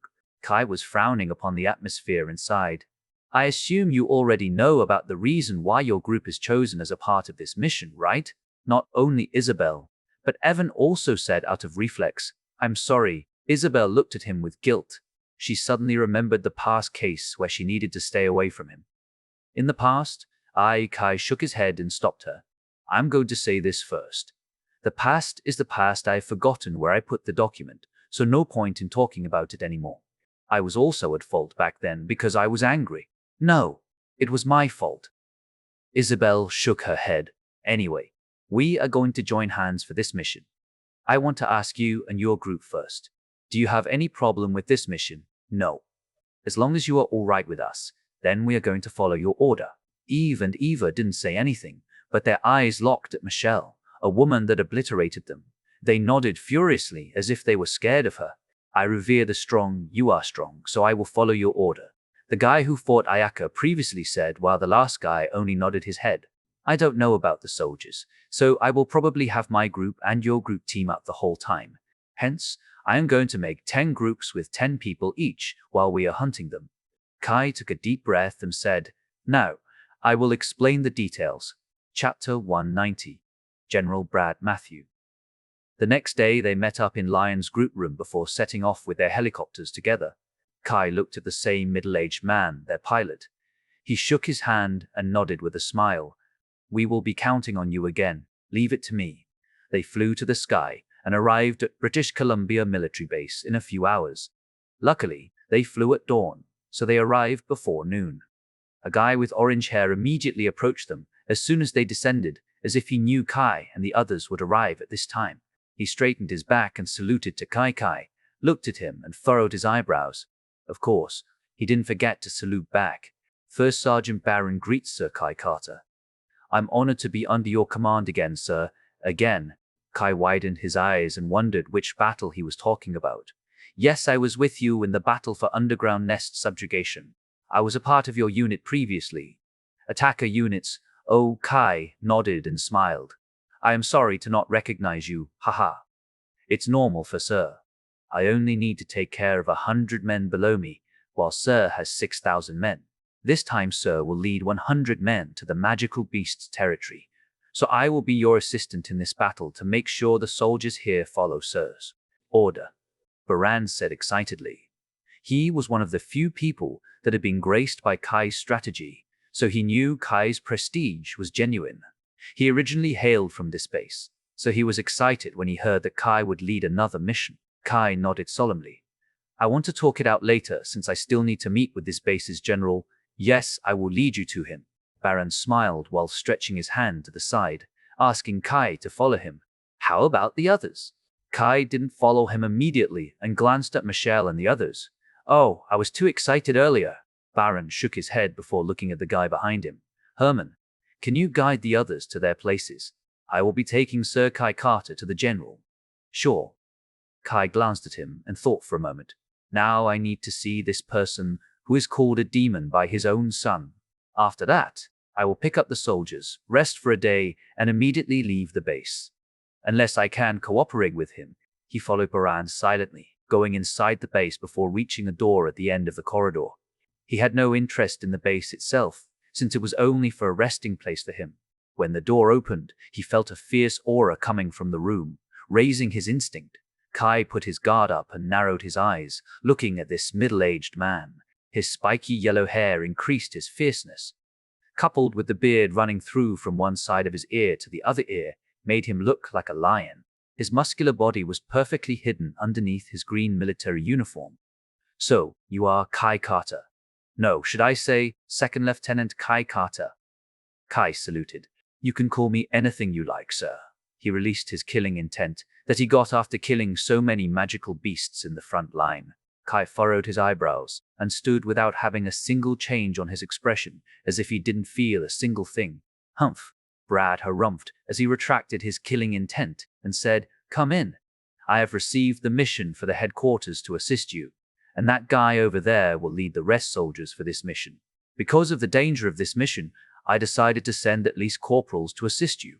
They, at least, have a year of experience as soldiers. Do you have any problem with it? No, sir. Kai shook his head. The headquarters said your brain is exceptional, and if possible, I should listen to what you have said. I will give you a chance. What will be your order if you have the command over this mission? Kai was surprised. He thought he wouldn't have a chance to give even a single input, but the general didn't seem to be like the one Brian described yesterday. Although he released that killing intent, he only wanted to test him. Kai couldn't sense a single thing as to why such a person would sacrifice his own wife. Little did he know that Brad only let him speak because he passed his test with flying color. It was rare to see someone standing in front of his aura, and that person was also this young. the same as Kai. He didn't know that Kai was immune to killing intent, not because of his strength and experience, but his memory of dying almost 11,000 times. If I may speak, then I would like Sir to be ready to deploy the soldiers. At least, prepare the missiles. I know it's costly due to the fact that we need more powerful missiles to kill magical beasts. It is still more effective than deploying the soldiers, Kai said with a solemn expression. You brat, are you going to joke with me? Don't spew bullshit in front of me. Brad slammed his table and showed his teeth a little bit. I am not saying bullshit. I have 2 people in my group that can be useful for this operation. The first one has a kind of time bomb, while the other one has a space element. By combining these 2 powers, I can gather many magical beasts nearby. If General deploys the soldiers at this moment, we can strike many magical beasts at once. I am sure it will help Sir's problem too. Kai wasn't flustered and explained his reasoning. Brad furrowed his eyebrows after hearing about the 2 people under Kai. He realized that Kai had already prepared the plan previously. You still haven't calculated 2 things. First is the potential of flying magical beasts. Bringing those land beasts is indeed easy, but it will be different for flying beasts. The moment they come, my soldiers will become their prey. The second problem will be the reaction of nearby magical beasts. You must have known that the magical beasts will join forces if they hear other magical beasts screaming for help. There will be a huge chance that the beasts will come and attack our base. As expected, your brain is exceptional, but you need more experience to make sure you don't make a mistake. Brad threw hard criticism. Kai furrowed his eyebrows. It is true that there will be a chance for the magical beasts to attack this place as an after effect. That's why I am going to check whether such a plan is possible with my ears. Just like Sir knows that magical beasts has their own territory, so I am searching for a gap. You want to utilize the gap between them and measure how loud an explosion you can make. Yes, my hearing can range up to 5 kilometers, so I can observe them and signal the soldiers to bombard them. On the other hand, we will leave without doing anything if we have no gap to exploit. Brad looked down, weighing something in his mind. Can you even control the sound? The explosion is hard to control, let alone the sound. I can simply look at it right now. The most direct method will be to check how big the explosion should be, and my ears will check it. It's that simple. Kai shook his head with a smile. Enough of your babbling. I won't take this suggestion because there are many uncertainties. It's still useless, huh? Kai closed his eyes and thought. Still, there is another thing that concerns me. If you don't have anything to say, have that guy explain the current situation, location, and path. Still, General, I need to ask you to ready the soldiers, Kai said with a solemn expression. Haven't you said enough? Brad slammed the table once more. I am still the general of this base, while you are only a mere second lieutenant. Even if the government acts, I am still not in the wrong. I only want to tell you one thing that is coming from the so-called experience, Kai said in annoyance, taunting him. In the last subjugation mission, I learned that they could control the magical beasts with a single roar. If they were to unleash it, it would be catastrophic for your base, especially your unprepared base. Brad wanted to release his aura, but retracted it before even letting them out. He knew that he was taunting him, but it would be trouble for a general like him if he couldn't see the severness of this matter. All right, you have my words. All soldiers will stand by tomorrow. Then, I have one last thing to ask. What? I want to bring a radio with me. I will not use it if there is no real threat, so it should be safe to bring it. The moment the magical beasts suddenly have a weird movement, I will inform you and come back to the base. Will that be all right? Kai asked with a serious face. Brad thought for a moment and nodded. Fine, I will give you a radio and clear the channel just for tomorrow. Your team will need to cross the road for 3 hours before reaching the front line, where you need to go on foot. Prepare yourself. Kai saluted. Yes, sir. Have that guy explain everything. Brad pointed his finger at Baron. You two are dismissed here. Both saluted once again and left the room.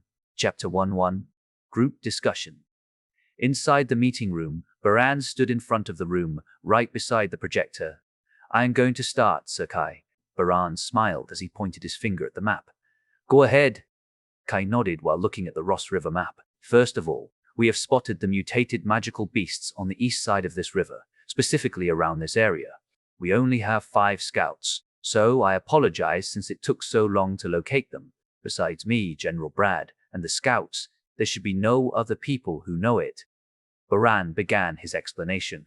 He said, mutated magical beasts, because that was the term the government released not long ago. Kai narrowed his eyes. There was another reason why he dared to take on this mission, despite being so dangerous. He simply knew that only a few people had talked about it before the government's highest command was released. No information leaked for this mission, so it would be unlikely for the Protector to know about this. Hence, the danger level was lowered a little bit. The mutated magical beasts themselves were far different from Ra and Eric, especially Eric. Most of the Zodiacs were known for one thing: they were weak children at the start. Due to the high risk, the government only enhanced those who were weak and bullied because they might have gotten used to pain and were easy to be controlled. Kai didn't care about it. He only knew that the fact they were far weaker than Eric because they didn't have the help of the Protector. Without all of this to assure his heart, he wouldn't take it even if Nathan begged him. He would only go for it with enough men, power, and soldiers, or even a general like Nathan to participate. Yet, Michelle and the others should be enough to deal with them, since their strength might not be comparable to those S-rank magical beasts. Even if they could train their strength in this short amount of time, they would still only be a B-rank magician with some power behind their fist.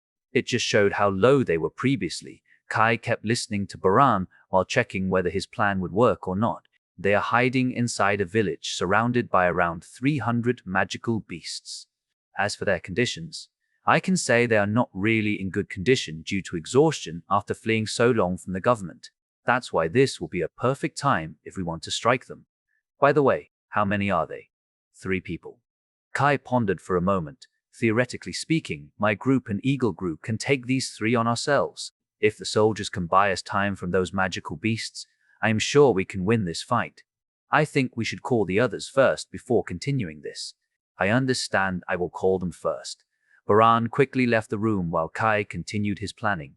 15 minutes later, everyone came and sat down listening to Baran's report. Thus the end of my explanation. Baran finished the report with a nod. Kai thought for a moment and looked at the others. 10 of us need to handle the 3 SS-rank magical beasts, or you can say Zodiacs. Luckily, they are not really fit for combat, so we can kill them as long as we are careful. Hence, I am going to separate you into 4 teams. The first 3 teams will handle them. The first team is me and Ayaka. The second team is Michelle and Tasha. The third team is the twins and Tommy. The fourth team is a support team.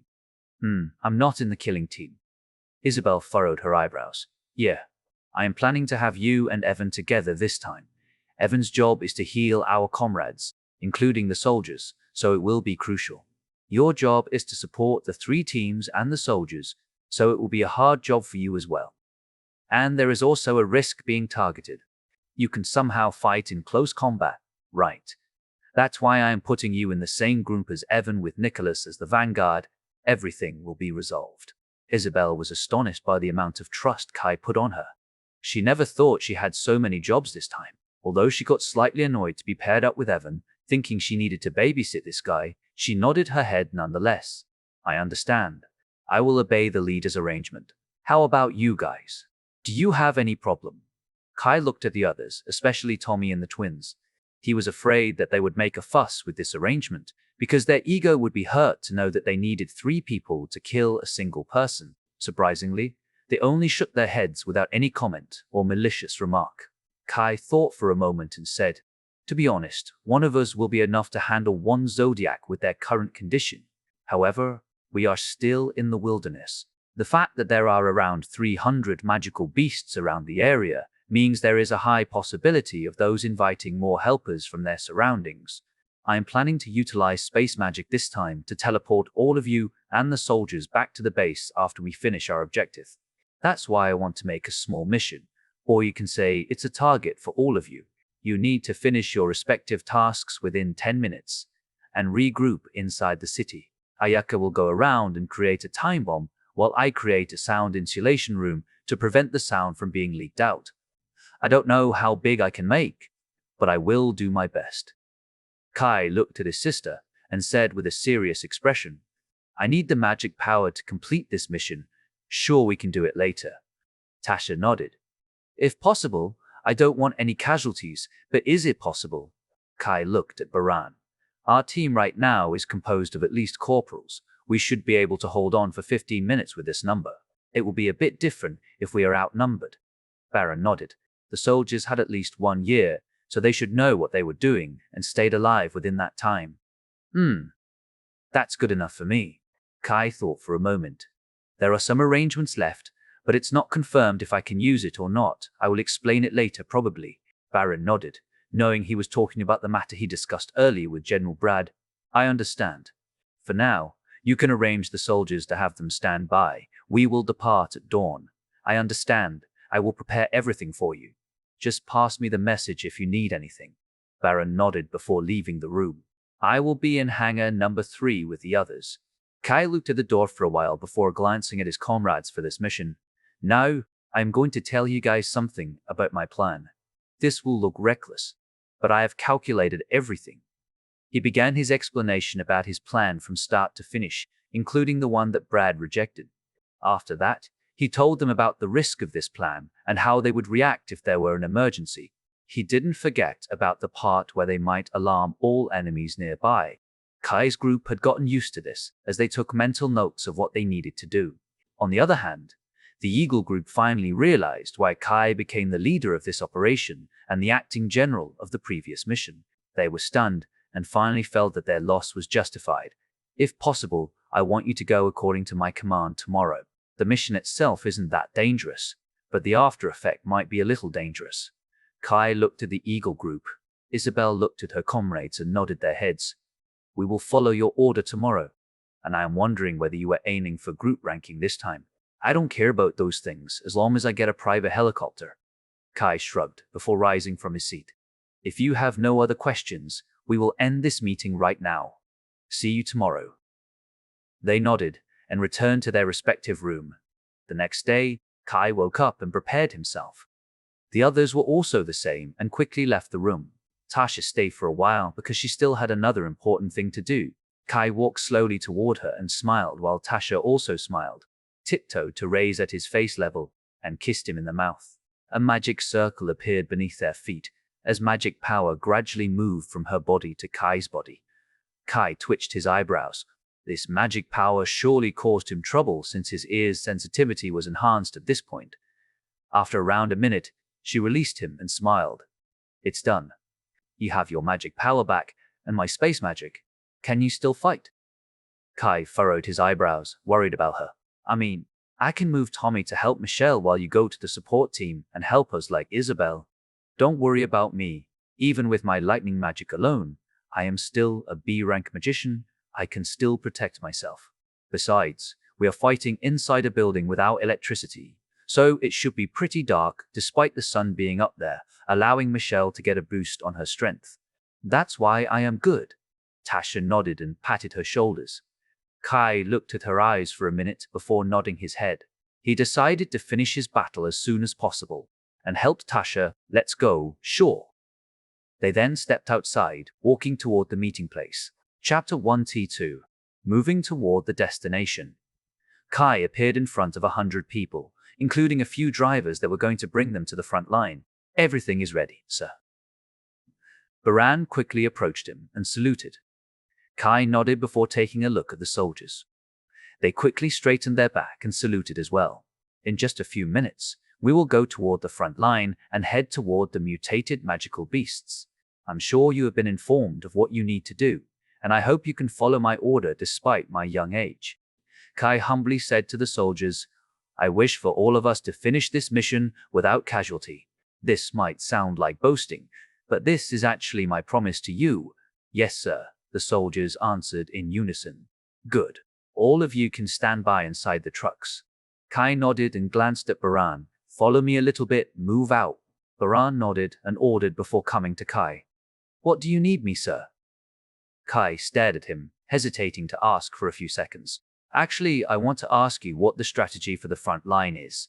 I mean, there are too many magical beasts in front of us, and when they are informing their comrades, it will be an endless stream of magical beasts. Of course, it will stop when there is a big gap between the battlefield and the monster, but they still need to fight for days. Baron looked at him, dumbfounded. Seeing how powerful his strategy was, he thought he had known this type of strategy, but it turned out otherwise. Cough. I will just use an example of our strategy. Firstly, we have 3 spots a few kilometers ahead of us. They are a city, a grassland, and a hill. These 3 locations are a few kilometers apart from each other. We will occupy the city and the hill as our temporary strongholds with around 2,000 soldiers each. With the terrain and other things, these 2,000 soldiers can withstand 10,000 magical beasts for many days. After the situation calms down a little bit, we move our soldiers to occupy the grassland and push back the magical beasts. Tai thought for a moment and finally realized the plan. I see. The soldiers need to penetrate deep inside their territory and set up 2 anchor points on the left and right. They should be able to hold on for a few days, and it will be the time the middle army makes its appearance, killing the magical beasts in between. However, there must be some magical beasts that escape or break through this encirclement. Hence, the missions are issued to the students. The military can kill the magical beasts while training the students. It's 2 birds in 1 stone. Baran nodded. Yes. There might be some air support for them if the number is too high, but we usually don't do it because the loud sound might attract more magical beasts than it's supposed to.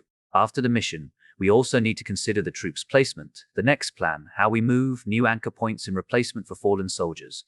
That's why we take too much time for this. Kai agreed with him and added, that's why we can only reach this far after several centuries, especially when our population is this low. Though I don't want to say it, it's true. Baron sighed in disappointment. How about magicians in the army? I am not originally from this place and somehow forget to learn about it. Kai scratched his head, embarrassed. All right. Military Academy usually has more students than the Magic Academy, and most of their students become privates in this place as soon as they graduate. On the other hand, a part of students hailing from Magic Academy goes to the government and are usually trained to be an elite that can be dispatched at any moment. However, there are certainly some that come directly to the army. We usually have them training with others and equip him like the others. However, they are usually more popular and shoot through the ranking due to their magic. One bet there are many of them in our group. Asking them to fight like normal soldiers, isn't that a waste of their talent? You can say so, but we also need to consider the stability of our armies. We can proceed this fast because everything has a procedure, standardizing the entire process. They can reach higher rank easier because of their magic, and there are more options above, so I do think it's a waste of potential, but it's not that much. Baron shook his head. Unfortunately, I can't tell you anything since I'm a former military academy student. Kai nodded with a smile, patting his shoulders. Everyone is important in the war, so hold your head high. Let's go. They were going with 5 trucks, with each bringing 20 of them, and the boring journey finally began. A few hours later, Kai and the others at a small city that was used to watching out for the magical beasts, and they were heading toward their designated area, on foot. After settling everything with the person in charge, the drivers drove the trucks back while Kai ordered, "Move out." The order was out, and the soldiers began running. It was around 50 kilometers up ahead, so they only needed around 3 hours while preserving their stamina. However, Kai abruptly signaled them to stop after 10 minutes, confusing every single soldier. "Call all captains of 10 men here. I am going to give my first instruction," said Kai to Baran. He nodded and called them to meet Kai in the front. Kai looked at his map even after the leaders arrived and had them wait for a minute. He then presented the map along while using his echolocation magic. The captains had no knowledge about this, but they could see many red dots on the magic and somehow spotted a few gaps between the dots. This is my magic. Echolocation magic. Its purpose is to locate every magical beast in the area using my ears, so they are pretty accurate. Now, there are around 30 magical beasts standing in our way. I want all of you and your respective groups to kill these 30 beasts without alarming their surroundings. In other words, I want a swift sweep before regrouping. The first and second team will go toward here, the third and fourth. Kai began his explanation and pointed to the area they needed to cover. These captains were dumbfounded by his ability and remembered the government statement when they revealed Kai's ability. If all these spots were right, they should be able to arrive at their destination without alarming their surroundings. The captains gulped down and swore in their hearts not to be a dead weight. After a few minutes, Kai looked at them again. "Do you have any questions?" "No, sir," they said silently since they were outside. Baran could only smile at this because he was idolizing Kai deep inside his heart. "We will repeat this process over and over again until we reach our target, so we will immediately make a small meeting like this after regrouping. If you don't have any questions, then move out," Kai instructed as he rose from his position, leading the lion and eagle groups. The captains also informed their soldiers about their battle plans and quickly moved according to the plan. Kai went toward the northeast and found 6 horses before asking them to stop. "Isabel and Sis. Tasha will kill 2 of them. The rest will follow me and kill the other 4, Kai instructed as he created a big sound insulation room. It covered around 100 meters in the area. "Let's go." Kai didn't wait for them to answer and leaped to the front. Michelle and Ayaka had gotten used to his style and followed him right after, while Tasha already drew her arrow. The eagle group was startled for a second before Isabel opened her mouth. All except Nicholas go else, the lion group will dominate this mission. They woke up and quickly chased them, while Isabel brought 2 snipers with her, aiming at 1 horse each. As soon as Kai and the others were already close enough, Tasha and Isabel shot at the same time. Kai leaped and went toward the furthest horse. The magical beast somehow reacted to this, but stopped once again when their 3 comrades died with a headshot. Kai and Michelle slashed their respective target, while Ayaka threw her spear. All 6 magical beasts died just like that. Only a few seconds later, the eagle group finally arrived. "You 3 surely take your time," Michelle smirked while walking toward Tasha and the others. The trio was absolutely stunned by her remark. If not because of Kai's sound insulation room, Isabel might need to be careful with her sniper rifles since they produced a loud sound, and they couldn't fight like this. "Don't mind her. We are just testing the water right now since we will repeat this over and over until arriving at our destination." Kai only waved his hand to the trio before going to Isabel. "That's the gist of our plan, but I will make the sound insulation room smaller to avoid the magical beasts from noticing us." "As your order, Captain." Isabel shrugged and smiled before teasing Evan. "Maybe I should ask Uncle James to teach you how to be a man like him. You don't need to. He already did and failed." Evan snorted in annoyance. "Besides, you were weaker than me in the past before I lost the ability to fight." Isabel's body shook, recalling her dark past. She gnashed her teeth and looked away. Kai ignored both of them, retracted his sound insulation room and ordered, "Let's go." Chapter 193. The doubt after the first fight. The group continued to the next path according to Kai's plan, defeated every single magical beast silently, and made their way toward the Ross River. In the meantime, Eagle Group finally realized the difference between them. Kai's manipulative mind and overpowered hearing ability had truly increased the Lion Group's strength to an unprecedented level. In fact, even the first-ranked group in the school couldn't be compared to the Lion Group. The only reason why Lion Group didn't come on top was because of their starting point. Had Kai become a student from middle school and built the group, the Lion Group would be the first group for as long as he was in the school, and no one would be able to question it. Isabel was wondering what her father would think after knowing about this. He might even force her with Evan in no time. She never thought about it this whole time, because she felt she shouldn't bear an heir due to the current blood. Evan only learned the medicine's existence from Kai not long ago, let alone her who had no relationship with Kai. Her thinking might change, though it would only be in the future. In contrast, Kai didn't care about it at all. He only wanted to be a general to get status to protect Michelle's and the others' safety. That was his one and only humble wish. He kept commanding the group without having any weird thoughts like those from Eagle Group. He treated everyone in the group the same, except for his own group. There might be a little bit of differential treatment to his own group, but everything was within the limit, and no one would even bother with it. With his command, the group could advance faster and safer than they had ever been, killing the magical beasts silently, resting when needed, and running to close their distance faster. Everything had been calculated by him. The soldiers were even fired up because of this, increasing their efficiency even further. After more than 3 hours, They finally arrived in a small town near the Ross River. Kai stopped and asked the leaders to gather. However, they were surprised when they saw Kai closing his eyes and not saying anything. Baran wanted to call him, but decided to wait. It was the right move. Kai was focusing his entire being on searching for the SS rank magical beasts.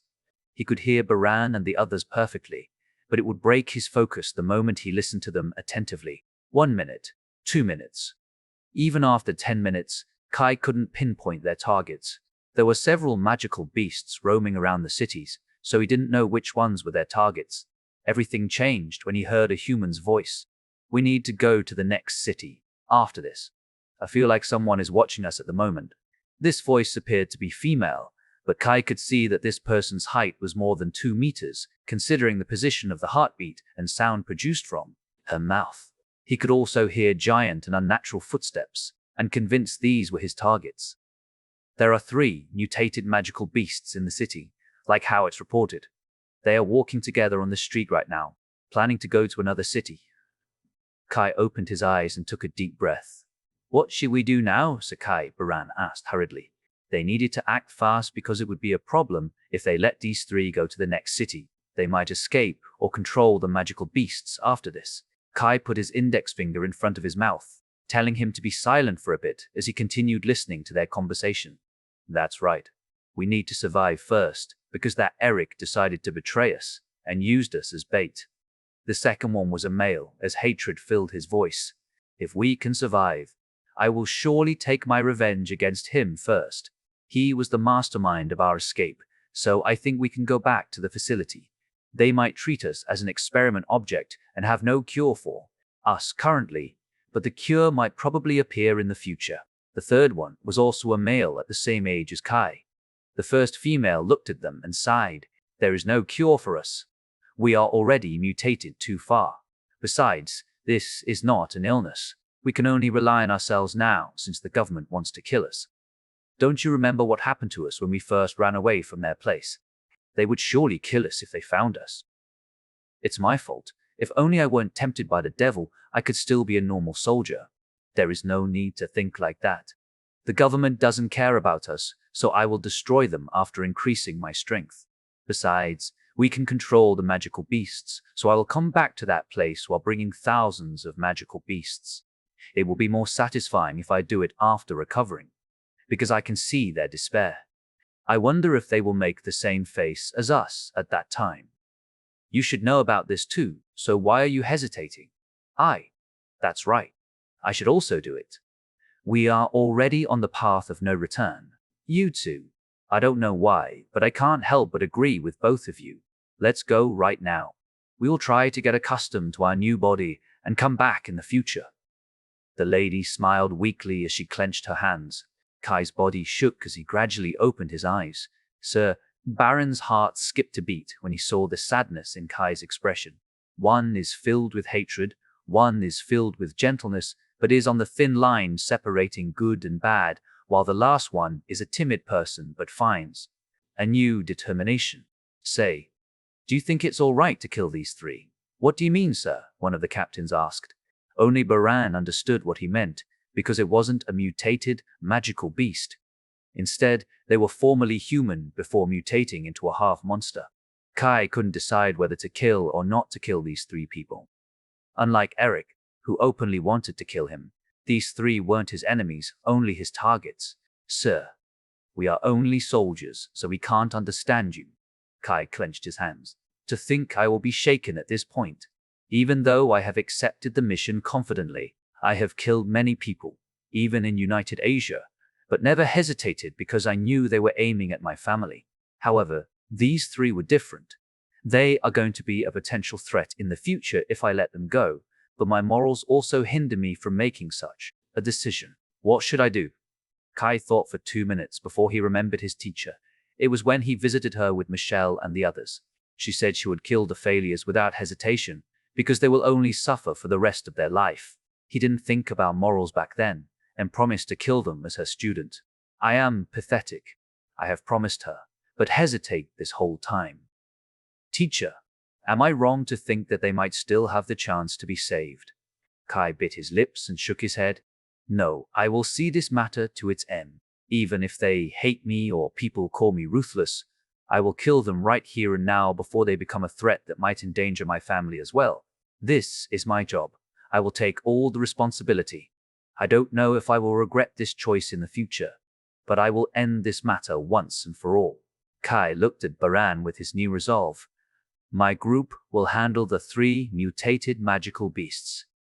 However, we are surrounded by magical beasts. I will need 3 teams to follow me into the city, while the others will start sweeping the magical beasts from this place. 3 groups will go from the right, while the other 3 go to the left. I will mark their locations on the map, so make sure you kill the beasts silently. I hope we can do it without alarming them. We understand, sir. The captains nodded with solemn expressions. I will leave the dividing to you. I need to go back to my group. Kai nodded and walked toward the lion and eagle groups with a grim expression. Kai. Michelle was the first to notice his expression and began to worry. Have any of you killed a human? Kai asked with a serious tone. I have. Tasha and Michelle answered him without hesitation. Not knowing why he had such an expression, they decided to be as decisive as possible. Ayaka had an unsure expression along with the rest. Isabel furrowed her eyebrows and asked, Why do you ask this question? What is our target?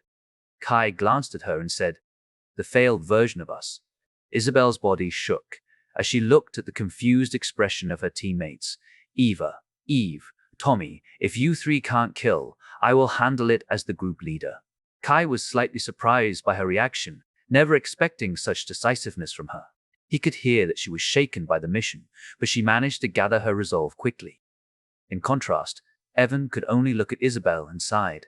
As the leader of this group and the last group of attackers, Kai patted Ayaka's shoulder and said, Just follow my lead. Chapter 194, Meeting Their Targets. Kai and the others had been standing by on top of a tall building, silently waiting for the time to pass. They purposely didn't observe their target with eyes because Kai was afraid that these 3 people would know someone tailing them with their sharp instinct. Not wanting them to escape, Kai and the others simply sat down on the floor while looking at each other. They kept thinking about their target this whole time, as Kai's question resurfaced in their mind. There would be 2 results in this type of scenario. The first one would be where these 3 were killed without bringing an after problem.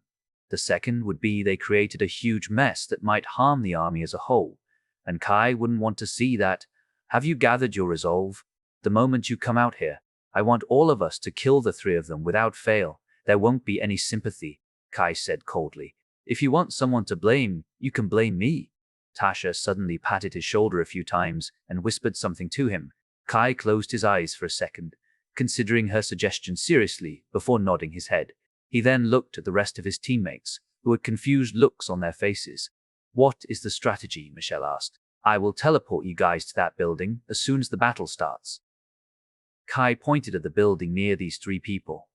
After that, we will have the battle from the soldiers in this city take away their attention for a second while I am making the sound insulation room.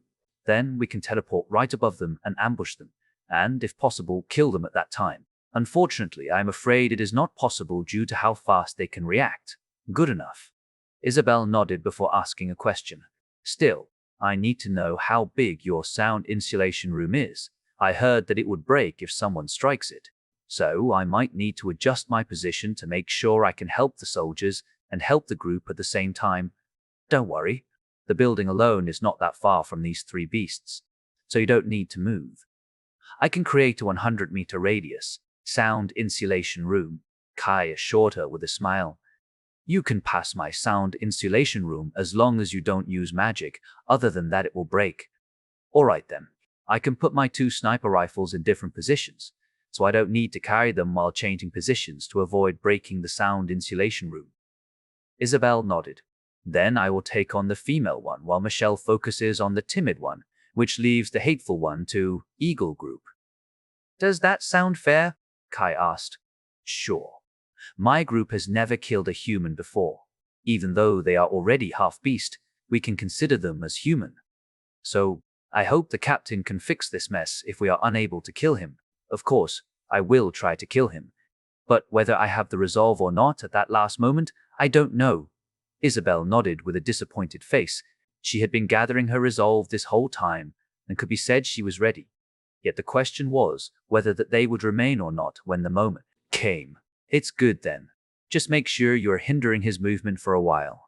They can't fight a long battle in that state after all. I can kill them as soon as I finish my job. Kai nodded before informing Tasha's change of plan. Anyway, Tasha is also going to be with you on top of the building. She makes this decision due to the landscape filled with tall buildings. That's why, Nicholas, I want to ask you first. Ask me anything. Nicholas nodded. Can you jump off that building in an emergency and protect the others? Kai asked. This question was normal for him because he needed to be cautious when dealing with this type of person. They might be able to use magic like Eric, so it will be troublesome if they attack the building itself, not the people. I can, but I won't be able to react fast enough because the fall takes time. Nicholas shook his head. Then guard them from the ground. Isabel, I want to ask you to use that 4 green ball magic to prepare for any attacks. You should be able to take 2 people flying, right? All right. You are really too careful, Isabel chuckled. I will already die if I'm not careful. Kai shrugged before looking at the timer. We have 1 minute left. Do you have any other questions? They thought for a moment and shook their heads. Meanwhile, Baran was one of the team leaders who helped Kai inside the city. He understood that his sound insulation room might be visible to the beast, and they would attack him. Hence, these 2 groups were to protect the execution rooms from those beasts. All of you already know your job, right? We only need to kill all the beasts without alarming the entire pack, Baran reminded them once more. Remember, they might scream when they are injured, so make sure to kill them in one strike.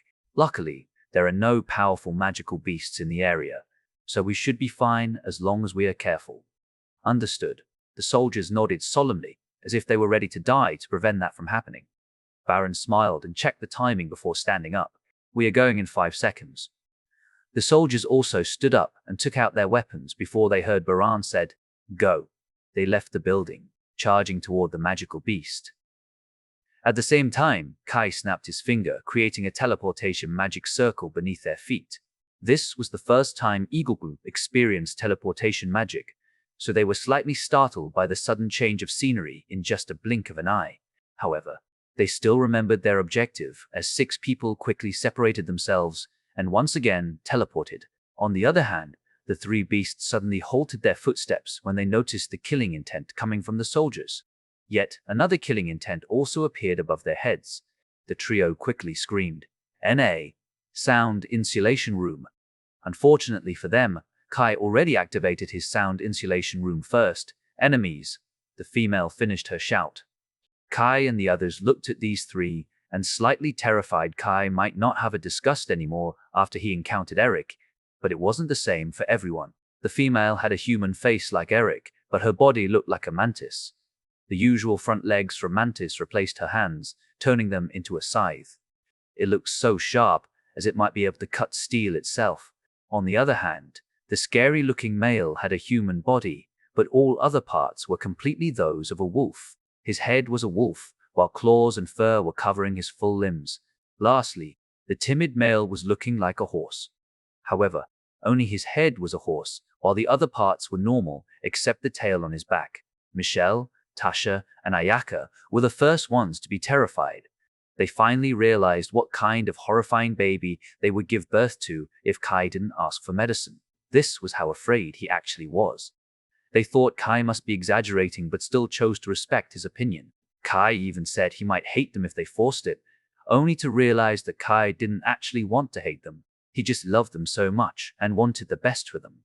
The same as the girls. Evan and Isabel wanted to throw up. They didn't see their appearances this whole time because Kai forbade them before the mission started.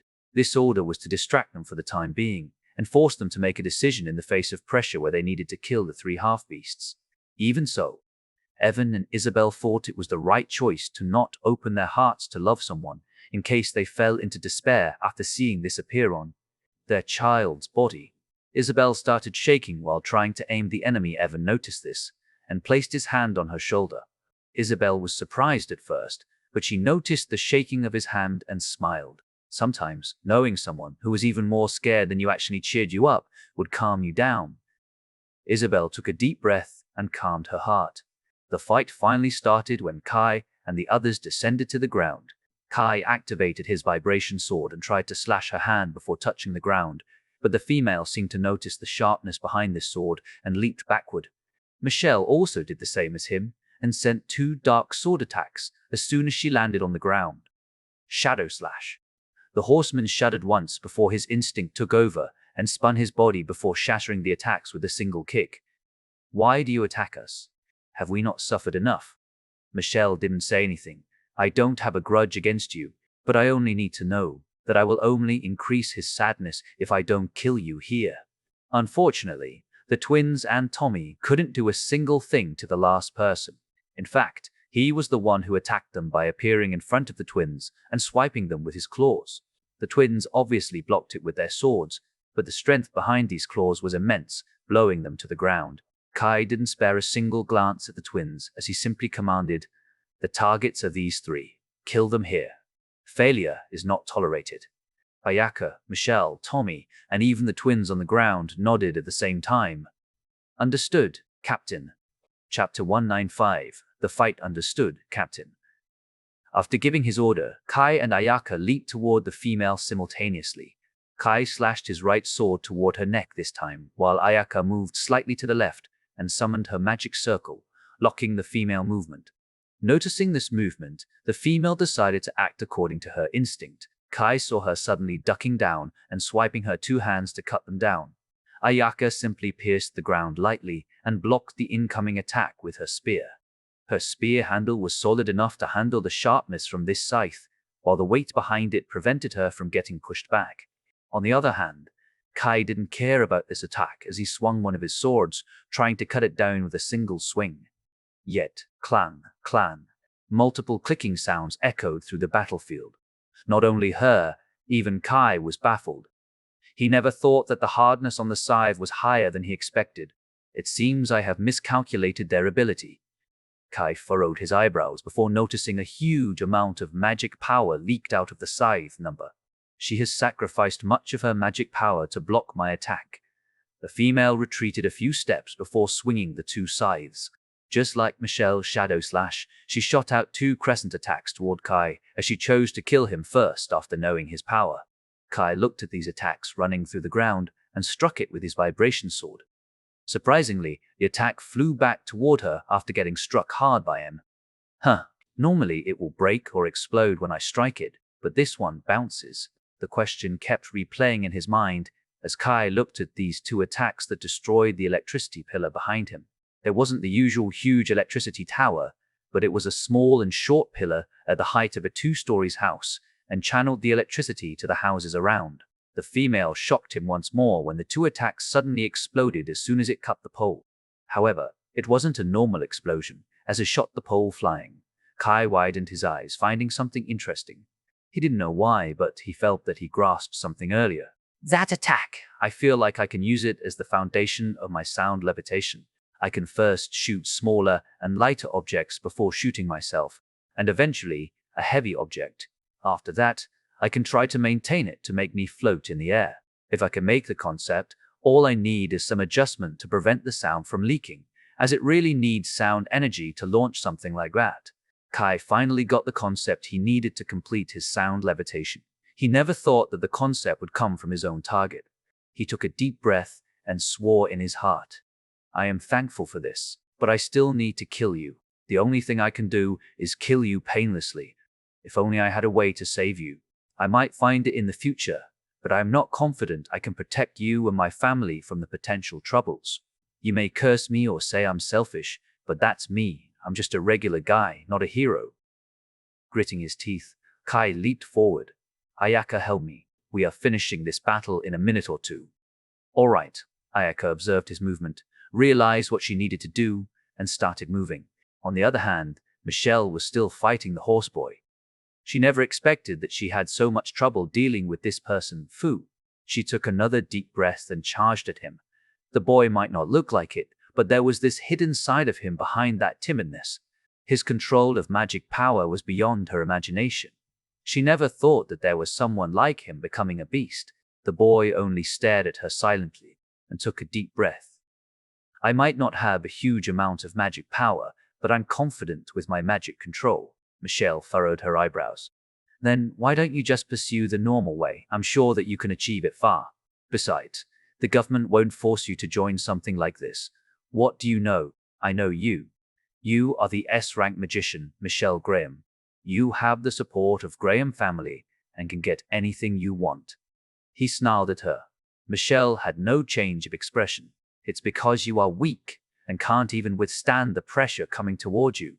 You must have felt that it is normal for you to fail because you're not talented. However, I know a boy who was so talented that he was hurt by his talent to the point he sealed his own power. Yet, he finally climbs his way back up because he doesn't have many things. No, I should say that he can withstand every single pressure coming his way because he doesn't have everything, unlike you, who have given up. Isn't it the reason why you turn into something like this? He wanted to rebuke her, but the words stuck on his mouth. Suddenly, he felt Michelle's presence from his right and quickly sent another kick toward her. Michelle could only stare at his feet silently. The magic power behind that kick was immense, to the point it could withstand her power. No, he actually created a magic circle first to strengthen his foot like metal. This could only be done by a man who had earth magic. He is my worst enemy. Having no other options, she decided to use all of her magic power and transferred it toward her swords, ready to cut him down with her shadow slash. It seems that your ability has been enhanced by that horseblood. The problem is, you are still not my match. Humph. He simply snorted before feeling chill down to his spine as his instinct took over, forcing him to dodge to the side. Unfortunately, he screamed out of pain as an arrow pierced through his shoulder. Michelle looked at this person, who somehow fell to the ground and appeared before him while swinging her swords. Shadow slash teach. He clicked his tongue and raised his feet, trying to block this attack. Boom, the crack appeared on the ground. Isabel was smiling when she heard this loud sound. Unlike Tasha, no matter how powerful her suppressor, it wasn't enough to silence the sound coming from her bullet. She had yet to release a single bullet this whole time, so this loud sound was a perfect cover for her first shot. She aimed at the last person and pulled the trigger. It was hard to notice the sound of this bullet unless someone had the same ears as Kai. However, the boy's wolf ears picked up something as he raised his hand to the right and repelled the bullet before looking at Isabel and Tasha. There is another enemy on that building. Not letting him take a breather, Tommy and the twins moved at the same time. Ha! A thunderous roar resounded across the area. Luckily, the sound itself was stopped by Kai's sound insulation room. If not, the magical beasts would already notice. Your resistance is futile. Tommy placed his hand on the ground, freezing the ground. The ice spread toward the angry boy as it froze his feet and locked him so he couldn't go anywhere. Ava and Eve appeared right beside the boy and struck him with their fire swords. It was a dangerous situation for the boy, and he should have realized that he couldn't do anything and started panicking, but he simply grinned and slashed his two claws toward the twins. However, this attack was like no other attack he used previously. Behind this attack, extraordinary magic energy overflowed and created two powerful crescent attacks, flying toward the twins.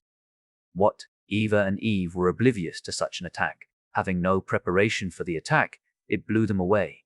Kai suddenly realized and glanced at the boy. This is not good. The first attack flew toward the building where Tasha and the others were, while the other one went in the opposite direction, making its way toward Kai's sound. Insulation magic. Ayaka. I'm leaving her to you. Kai snapped his finger and created a magic circle below his feet while shouting, Nicholas, that one is on you. Kai appeared again right on the edge of his sound insulation room, striking his swords toward this attack. Meanwhile, Nicholas was already prepared to take on this attack. He raised his shield and created a huge brown magic circle on top of it and blocked the attack. I'm done here. I will use everything I have to bring you out of this place. The boy, who released the technique, released all of his magic power at this moment. Looking at how they react, that thin layer of green glass is very brittle. As long as we can break it, we can summon every single magical beast around the area. I am fine dying here as long as I can drag them down with me. Bam! As he was talking, Isabel shot another round toward his heart.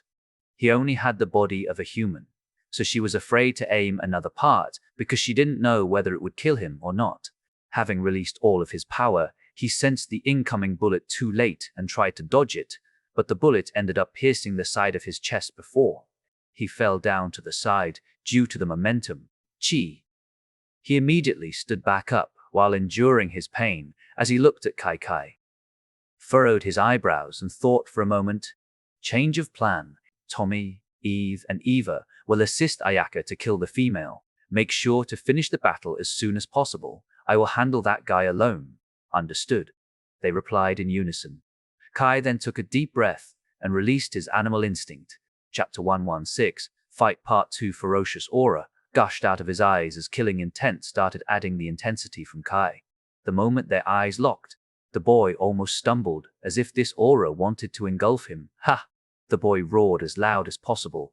Breaking this sense of illusion, he realized he was too scared earlier. Releasing his own magic power, the boy snarled.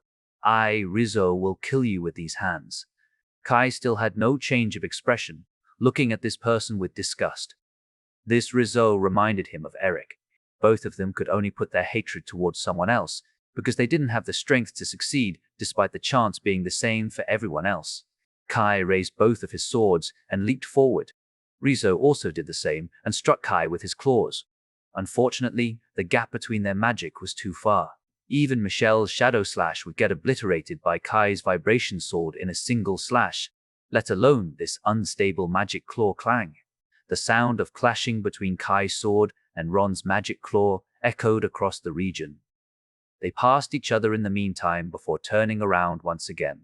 They didn't charge at each other again because Risu felt his right hand hurt. As soon as he realized what just happened, he screamed out of pain. All claws in his right hand were cut by Kai in that single exchange. None of the trios from before could even make a graze on his claws, but Kai somehow managed to do it very cleanly. Kai only smiled lightly. This was also why he reminded him of Eric. Both of them had too much pride in their own ability and thought they would win. However, Ria once said, a guy who thinks he will win is totally open to attack. This was a difference of experiences. Knowing your weakness and thinking the worst possibility first, instead of thinking his enemy was weak, was something that Ria taught him. You bastard. Rizu charged at him again. Kai also ran forward, trying to strike his hands if not claim his life. However, Rizu suddenly pulled his hands and spun his body, trying to kick Kai. In this position, none of Kai's swords could reach him. Yet, Kai remained calm as he kicked him right on his stomach before Rizu's kick arrived. Pwah! Rizu spat some acid fluids and flew away. Of course, he tried to retain his sanity and send a claw attack to prevent Kai from chasing him. Unfortunately, Kai already destroyed this attack multiple times, and another one wasn't a problem. Kane Ron break the barrier and shout as loud as possible. Our victory will be assured if one of you can do that. Kai furrowed his eyebrows and leaped toward him, trying to kill him. Unfortunately, none of you can escape here alive. He glanced at the female and felt regret that he couldn't kill her by himself. But there was no time to regret it as he pointed his finger toward the other boy. Kane, the female mantis, released her magic power and sent a shockwave through the ground to break the barrier, according to Rizu. But Eva and Eve broke her attacks. Unlike Rizu's, her attack didn't pack too much punch, so the twins could easily break these attacks. They also created a spear made of fire and shot them toward Kane. Kane slashed them up like cutting butter. But the real purpose of these spears was to buy time for Tommy. On the side, Tommy summoned an ice wall circling around Kane. Ayaka was also inside the circle, as she was tasked to kill her. I will be fighting you. Ayaka took a deep breath as a magic circle appeared underneath her. A blazing red flame appeared right on Ayaka's feet, boosting her speed in a single jump. Kane's body shook, as she never expected something like this. Ayaka had been Kai's support this whole time, so she never needed to do this. However, Kai was taking that dangerous boy by himself, so she needed to handle this Kane with the support of Isabel's group. Ayaka stepped right in front of her and pounced her spear toward the girl. Kane blocked these attacks with her two hands, but Ayaka had already built her momentum clang. The moment it struck her hands, the spear power and sharpness instantly shattered her scythe-shaped hands, in which one of them was flying. This could only happen because she used a huge portion of her magic power to block Kai's vibration sword earlier. Ayaka still used the momentum of her spear to spin her body and go around Kane. She was utilizing her wildebeest speed to move to her back and stabbed her from behind. Arg. She never thought there was a girl this powerful behind that man earlier. Managing to react at the last second, she managed to shift her body a little and let it pierce her abdomen instead. Kane endured the pain and struck Ayaka's with her broken scythe-shaped hand, albeit, arg. She let out another scream when she realized the flame was covering Ayaka completely, burning her back and blocking her scythe fire armor. Ayaka smiled at her while looking at the burned scythe. She glanced at the twins jumping to the sky and shouted, "Now, fire dragon!"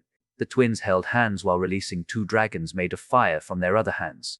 Ayaka immediately pulled her spear out of Kane's body and jumped out of the ice wall. Tommy immediately raised his ice wall and created a closed half sphere to make sure no fire gushed out from this and hit the sound insulation room boom. The dragons exploded on the point-blank range, making the blue ice look red. It took them a few minutes to cool the fire down, and everyone thought she had died because there was no scream. However, a shout reverberated in everyone's ears. "She hasn't died yet." This shout alarmed everyone while Ayaka immediately raised her spear, looking at the ice intensely. Bam! Suddenly, the ice was cut into pieces before a shadow leaped toward the unguarded. Not good. I won't be able to dodge it. Tommy was maintaining his ice wall this whole time, so his magic was expended a bit, and he couldn't use his magic to block this attack. At the same time, his sword wouldn't be fast enough to block it. He tried to shift his body as much, hoping to miss the vital, so Evan could heal him, but stab. A spear pierced Kane's heart from the back before she gradually fell down due to its weight and momentum. Behind her, Tommy could see Ayaka panting and utterly shocked. To think that the one who managed to kill me only because recklessness actually saved me in real life. Meanwhile, Ayaka's heart beat rapidly, as this was the first time she had killed a human or half-human. Her hands started shaking. Although she had experienced deaths, watched gory scenes of people's deaths, and killed many magical beasts, she had never killed a human before. This was the first time she realized the difference between killing magical beasts and killing a human. It felt so heavy in her heart.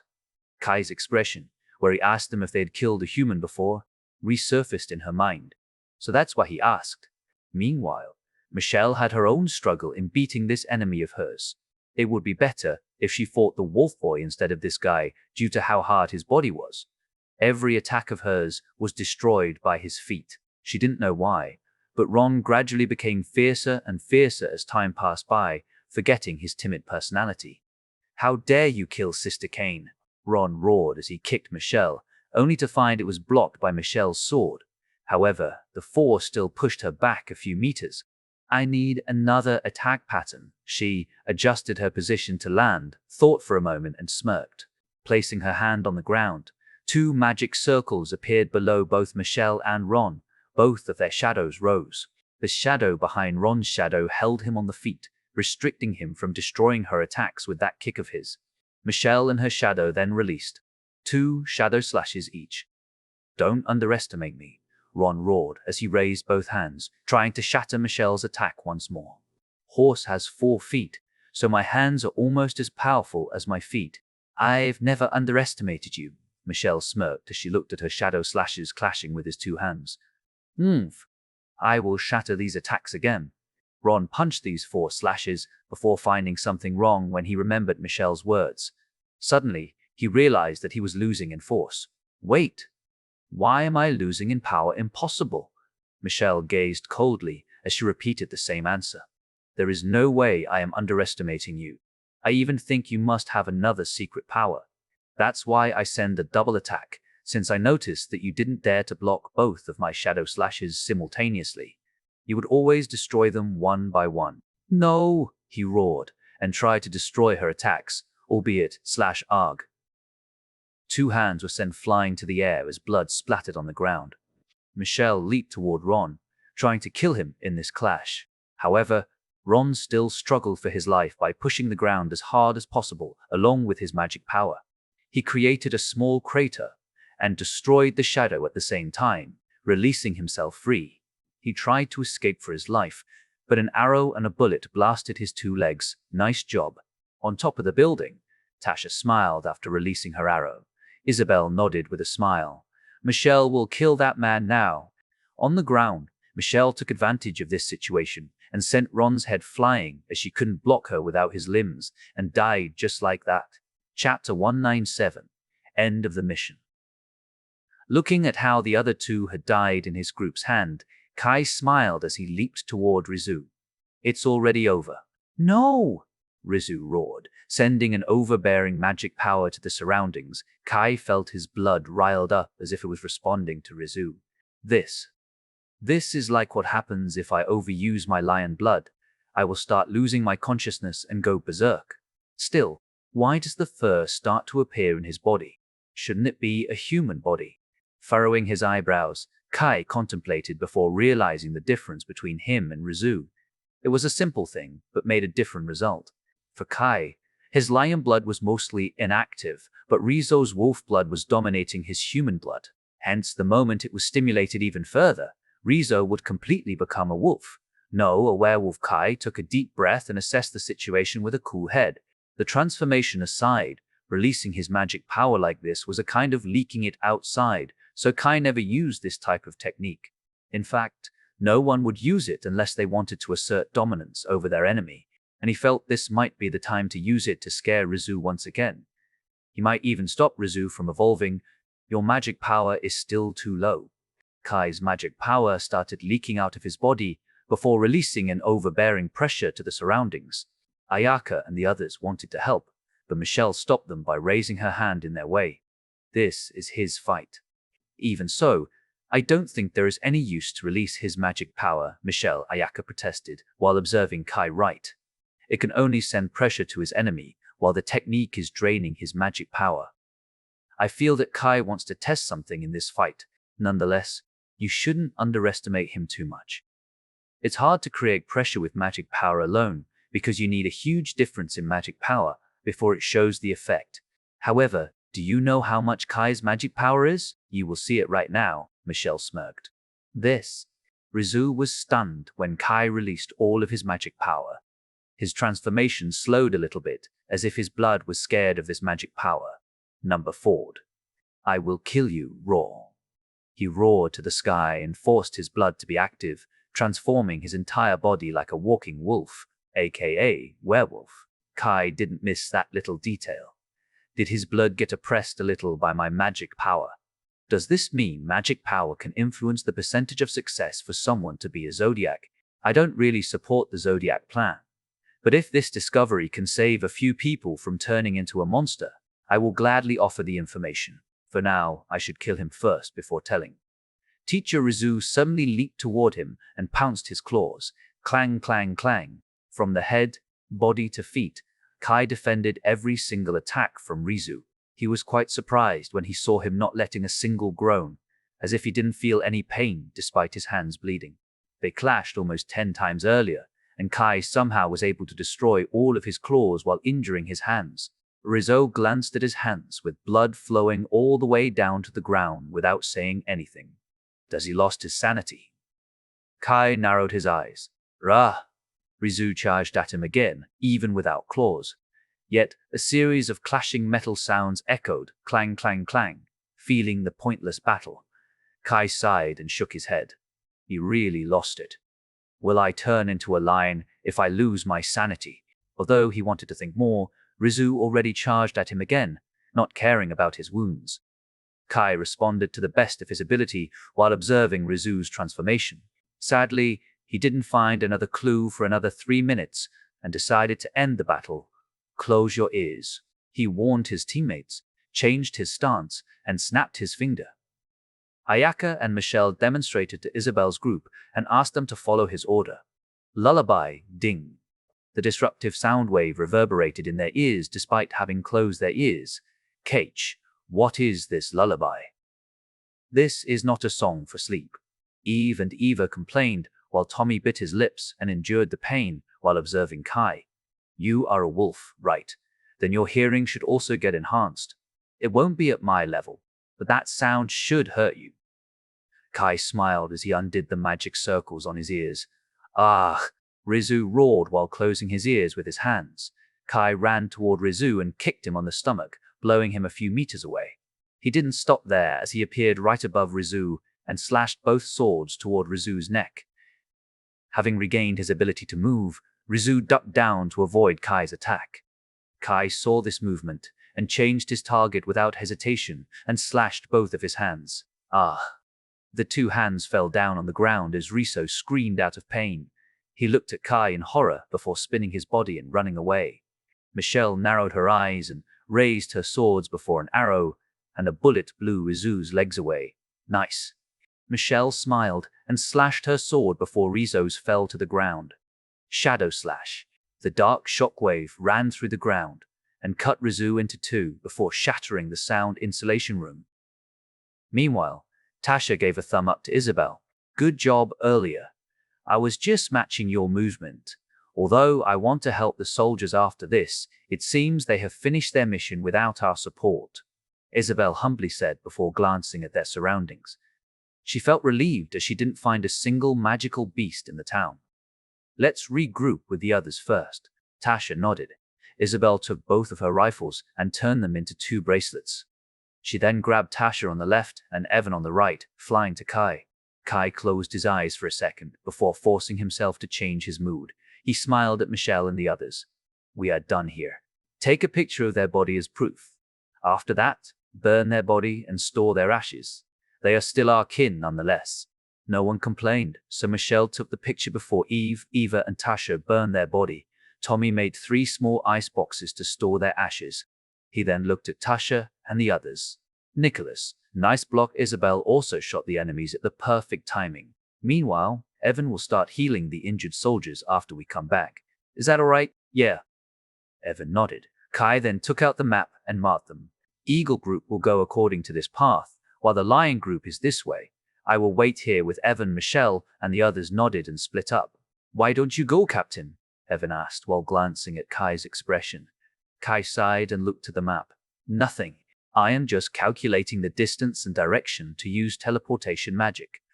Now that I think about it, you used teleportation earlier, right? Wasn't that your sister's magic? Besides, what the heck with that magic power? I felt suppressed. Did you hide it this whole time? Evan asked so many questions at the same time. Kai smiled and scratched his head. Well, you are my teammates for at least the next 3 years, so I think it will be fine to tell you about this. Basically, my sister's space magic is a kind of sealing magic. I was born with powerful magic power, as you saw earlier, but I asked my sister to seal it inside her body due to the torture. Besides, she also had low magic power. I see, 2 birds in 1 stone, is it? Evan nodded and crossed his arms. Is that also the reason she mainly uses her lightning magic instead of sealing magic? No. Kai shook his head. I can just say that her sealing magic is quite scary if she uses it properly. There was once an organization that wanted her sealing magic and attacked us. Luckily, they were not that strong, so we somehow annihilated that organization. From then on, she decided not to use that magic too much. I will give you a clue to one of her magic. What will you do if you trap air in a certain space, compress it, and have it exploded somewhere? I see. That's scary. The trapped air will burst like an explosion. Coupled with her space magic, she could appear anywhere. However, it requires a huge amount of magic. I've looked into her profile and noticed no one wanted to adopt her due to her low magic power. Despite that powerful ability, I'm sorry for investigating you though. Really sorry. But I'm really curious, why didn't you use that technique to fend the Katsuragi family away? Kai sighed. I won't talk about you investigating us. However, remember that I'm a pretty vengeful person. As for your question, they would target our parents if we used that, so I couldn't ask her. Don't worry. I know that. Evan nodded and didn't pursue his question further. Anyway, my magic power will stay in her body for as long as I want, so it's not like I want to hide it. I can somehow understand your pain. It's painful to have that extraordinary hearing, since much information will go straight to your head at once. You also can hear whether the people around you are lying or not, and in the worst case, your family is. You don't need to say it. My parents will never do that. And this is the reason why I love them so much. Kai smiled. After another 7 minutes, all soldiers and students came back. Sir, with your instructions, we have successfully avoided death. Only some of us are injured, but it can be taken care of later, Baron reported and saluted along with the rest of the soldiers. It's also due to your ability. Anyway, let us go back first. Kai nodded and snapped his finger, creating a huge magic circle under them. Teleportation. Chapter 1 Teen 8. Finishing the business. Teleportation. Kai activated the teleportation magic and sent everyone right in front of the base. What? We are back, just like this.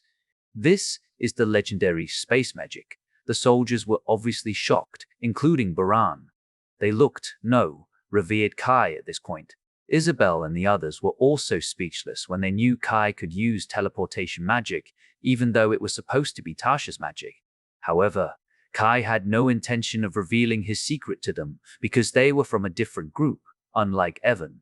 Evan also knew his responsibility in keeping the secret, so he just shut his mouth, even in front of his father later. Meanwhile, Michelle and Tasha were stretching their hands and walked toward the base nonchalantly. Finally, we can rest right now. That's right. The reward is nice, and the battle ends in a day. Happy. The group looked at them and twitched their eyebrows. They were in shock here, but the two girls actually acted like that, making them somehow annoyed. Kai also noticed their expression and laughed. Haha. A nice mission is something fast and safe.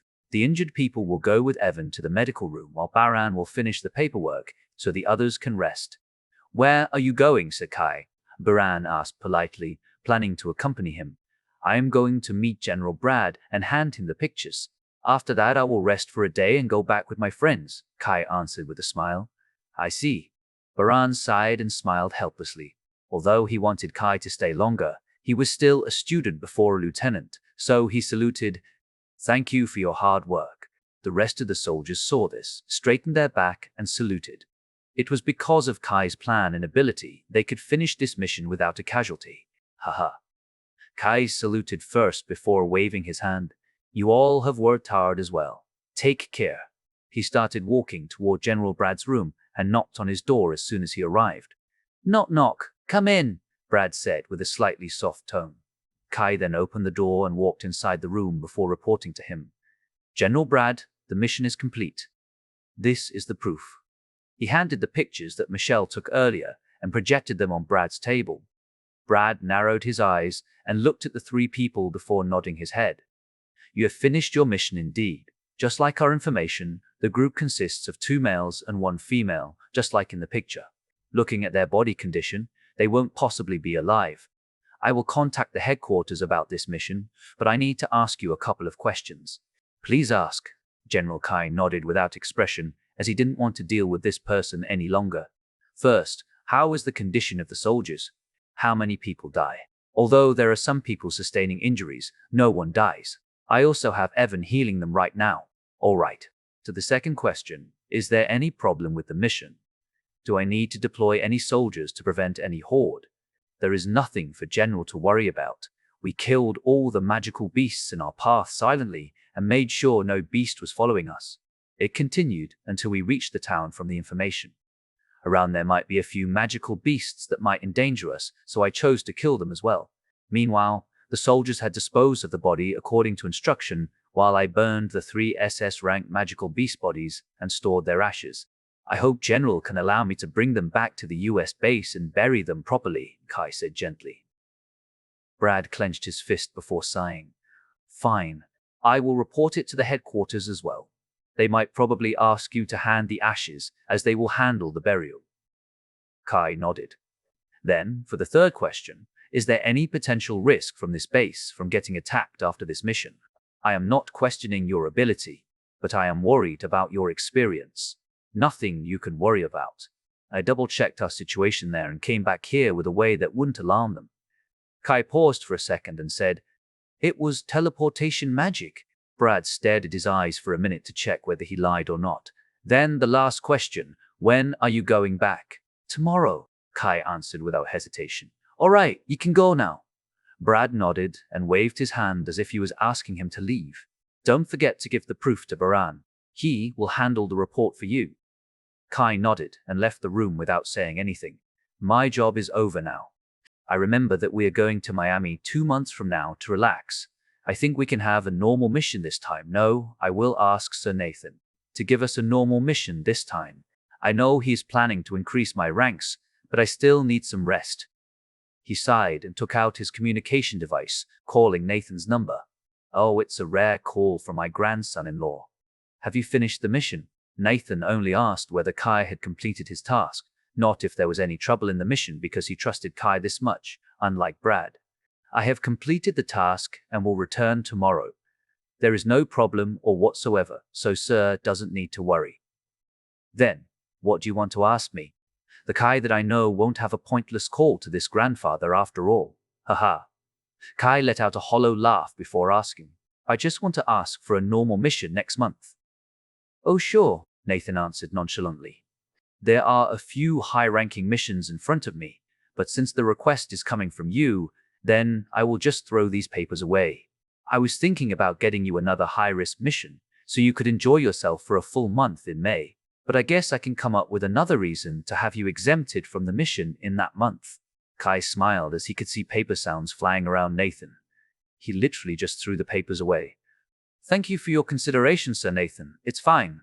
Though it's better if you say something like, to repay your gratefulness, I decide to fulfill one of your wishes, grandfather, or something along the lines. Nathan teased him again.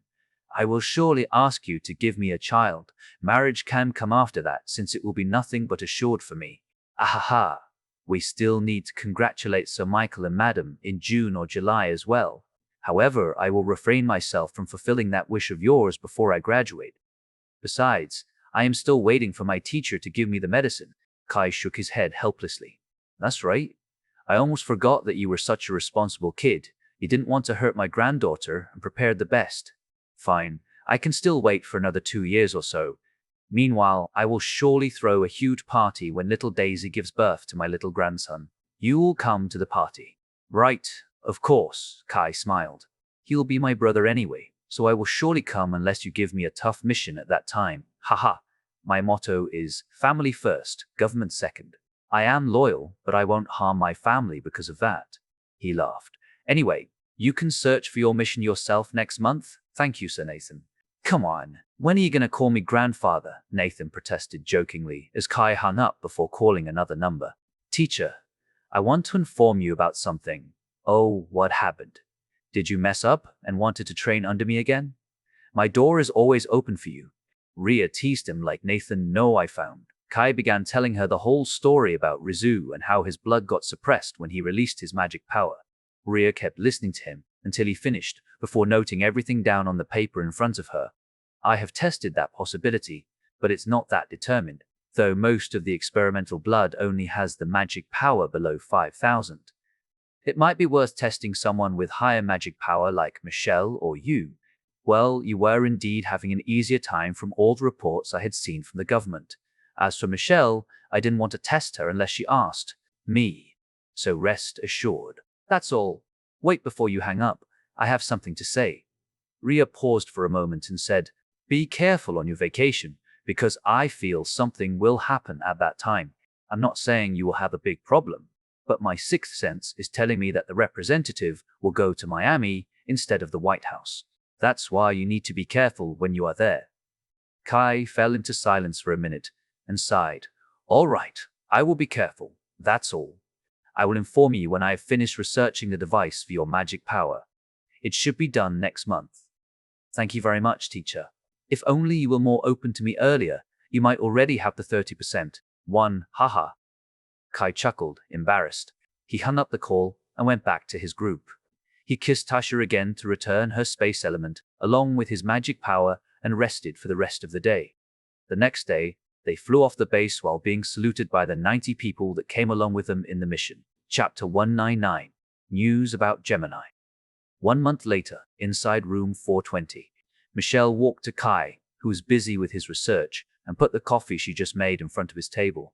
Kai looked up and smiled. Thank you. You're welcome, Michelle smiled. Why don't you rest first? In the past month, they didn't have many things to do after finishing their mission. Kai was doing his research for this past month because the thing that Kane did inspire him. He thought for a moment and nodded. Sure.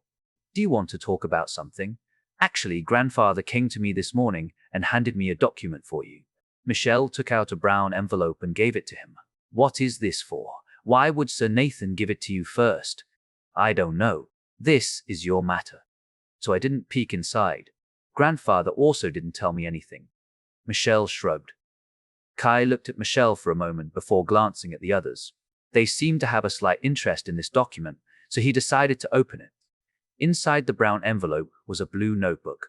The cover was only a plain blue without any drawing, so Kai opened the page immediately. The first he saw was a photo of a woman with white hair.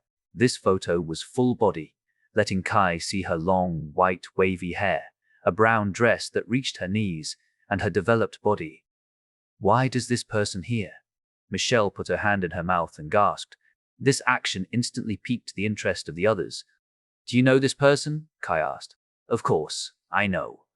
Do you remember that there were 2 other zodiacs outside the school? I see. She must be the Gemini. And her name is? Kai looked at her name in the photo, Sophia Campbell. You are correct. She is the Gemini from the other base, EU base. She nodded and furrowed her eyebrows. Why would grandfather give you this? Kai hesitated for a moment, and when he was about to answer, his device rang. It was a call from Nathan. Haha. I'm sure you have received my package. Before you say anything, look at the television. She is in the news right now. It's coming. Kai twitched his eyebrows and sighed. He looked at Michelle and said, If you want to know, turn on the television. Michelle was bewildered, but still turned on the television. We are currently with Sophia Campbell. I'm sure that we are curious about the statement of the council about you going to the US base. May I know for what reason you want to come to the US base? The white-haired girl smiled brightly. You know that we have a partnership with US base, right? I am coming there as the council's representative to oversee this partnership. However, I can't tell you anything about the details of this partnership. I see. This is certainly surprising. I have been following you in the news and thinking that you have no interest in this partnership, but it seems I was wrong. Haha. This partnership will benefit both of our bases, so how can I not be interested? Though I admit that there is someone that piqued my interest in the US base. She smirked. Ho, to think there is someone like that in the US base. I wonder who this someone is. Wait, I think I know who this person is. Haha. I think almost everyone in the world actually knows this person. He even managed to make the government bend their rule for him. So, tell me, can I sit still after learning his existence not long ago? As expected, it's Kai Carter. Does Miss Sophia want to meet this gentleman? Fufu. I think there is no need to hide this. Actually, the US base has given us the representative name not long ago. And yeah, their representative is him. Does this mean that the US base has taken the initiative for this? And what would you do if you meet this gentleman? I don't know what I will do. Firstly, this is only a partnership, so I can't really do anything, though I want to see which one of us is stronger. She smiled at the camera. This is. Before the presenter said another word, the television was turned off by Michelle. She clenched the remote as her expression turned dark. Who does she think she is? Kai glanced at her and sighed. It has been decided long ago. Teacher had warned of this possibility even before I got the promotion. Who is that person? Tasha looked at Michelle's annoyed expression and furrowed her eyebrows. Michelle was not in the mood to answer her, so Evan decided to tell them. A zodiac, the second and only daughter of the Campbell family, Sophia Campbell. She was originally an ice element user who gained the ability to mimic someone's face and body. However, she lost most of her strength due to the backlash of the blood. But that doesn't matter because the EU base has exoskeleton. Kai narrowed his eyes. Evan nodded. Initially, she could only shoot her enemies down with her ice element, but everything changed when she equipped the exoskeleton. This outfit gave her strength, while she could maintain her magic attack. She is one of the top talents in EU base, just like how Kai and Isabel had an impact on this base. By the way, you are talking about talent, but who are the others in this base? Kai asked, thinking he needed to know.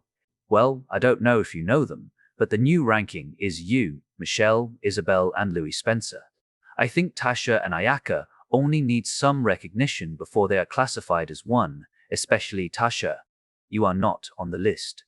Kai was surprised that Evan wasn't on the list. Although his healing ability didn't have any strength, it was still a ridiculous power. He is on the list. However, his ability makes the others confused whether they need to put him in the same list or another list, so he is like a shadow member in the top talent list. Michelle had calmed down and answered Kai. Oh, Kai nodded.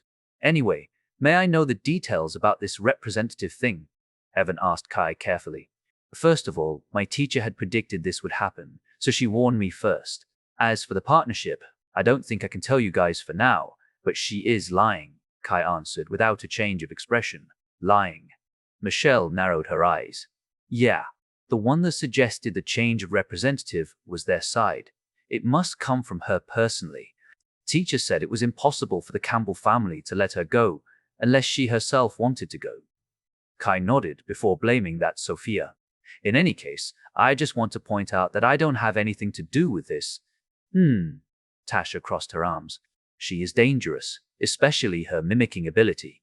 Isn't it easy for her to transform into us? Don't worry, she can't copy a zodiac, so Kai and Ayaka were safe. As for Evan, you have met her once, right? Michelle glanced at Evan. We had met her once when they gathered all zodiacs in this place. It was last year. To be honest, I couldn't grasp her personality. Unlike Captain's calm and reasonable personality or your collected and obsessed character, I can't tell a single thing from her. It was like she acted with her instinct. Evan thought for a moment. Indeed, she was always moving according to her heart. However, her brain was also another thing, because she would plan something crazy if she determined to do something. This might be the reason why the Campbell family decided to let her go. Michelle nodded in agreement. I just want to warn you to be wary about her. She is a monster that is equipped with strength and wisdom that act unpredictably due to her instinct. Evan looked at Kai with a solemn face. I will be careful. I should be able to recognize if she is impersonating someone I know, but it will be different if it's a stranger. However, I think I can remember her as long as I see the real her once. Kai nodded. Well, that's that. We need to have an emergency meeting. Michelle narrowed her eyes before glancing at Ayaka and Tasha. Girls, this is a dangerous situation for us. Ayaka and Tasha quickly realized what she wanted to talk about and followed her to another table. Kai and Evan were speechless by their actions. On the other hand, the three girls had solemn looks. Michelle said, This is going to be troublesome.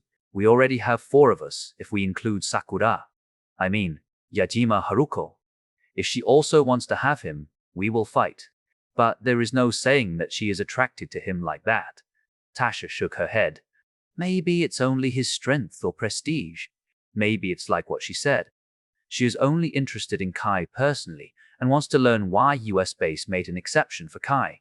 There is another flaw in that argument. Ayaka shook her head. Many people surely want Kai to the point they want to bring him over to their side. I believe her objective is to satisfy her curiosity while bringing him over. If we are still here with Kai, she won't be able to seduce him. However, what if she invites Kai to EU base and… Ayaka didn't finish, but everyone could understand what she meant. Michelle nodded and said, Your transformation is really scary. To think you have matured up to this point, I am glad that I didn't kill you back then. Ayaka twitched her eyebrows, remembering the night where Michelle infiltrated her house. Ahaha. Anyway, we should watch out for her. So, here is the plan. The 3 girls continued with their discussion while the guys ignored them and continued their job. Chapter 200. Going to Miami. Luckily, the following month passed without any accident. After finishing a mission to kill a pack of magical beasts, the group was finally freed from their duty. Kai slowly opened his eyes as he sat comfortably in a passenger seat to Miami. He glanced to his left and found Michelle sitting next to him, looking at the window. Tasha and Ayaka were sitting in front of him while reading some fashion magazines. Meanwhile, Evan and Isabel were sitting behind him and looked very annoyed as they looked away from each other. All of this was arranged by a few people. He closed his eyes and recalled the scene from 2 days earlier. It was a peaceful day before Nathan suddenly stormed inside their room. He was quite hyped for this, as he shouted happily as soon as he entered. Yo, you little brats! Nathan laughed before taking out 5 documents to them. All of these are the documents for your 1-week trip to Miami. You can do anything you want there since you are going without a guide. Kai glanced at the documents and nodded before focusing back on his research.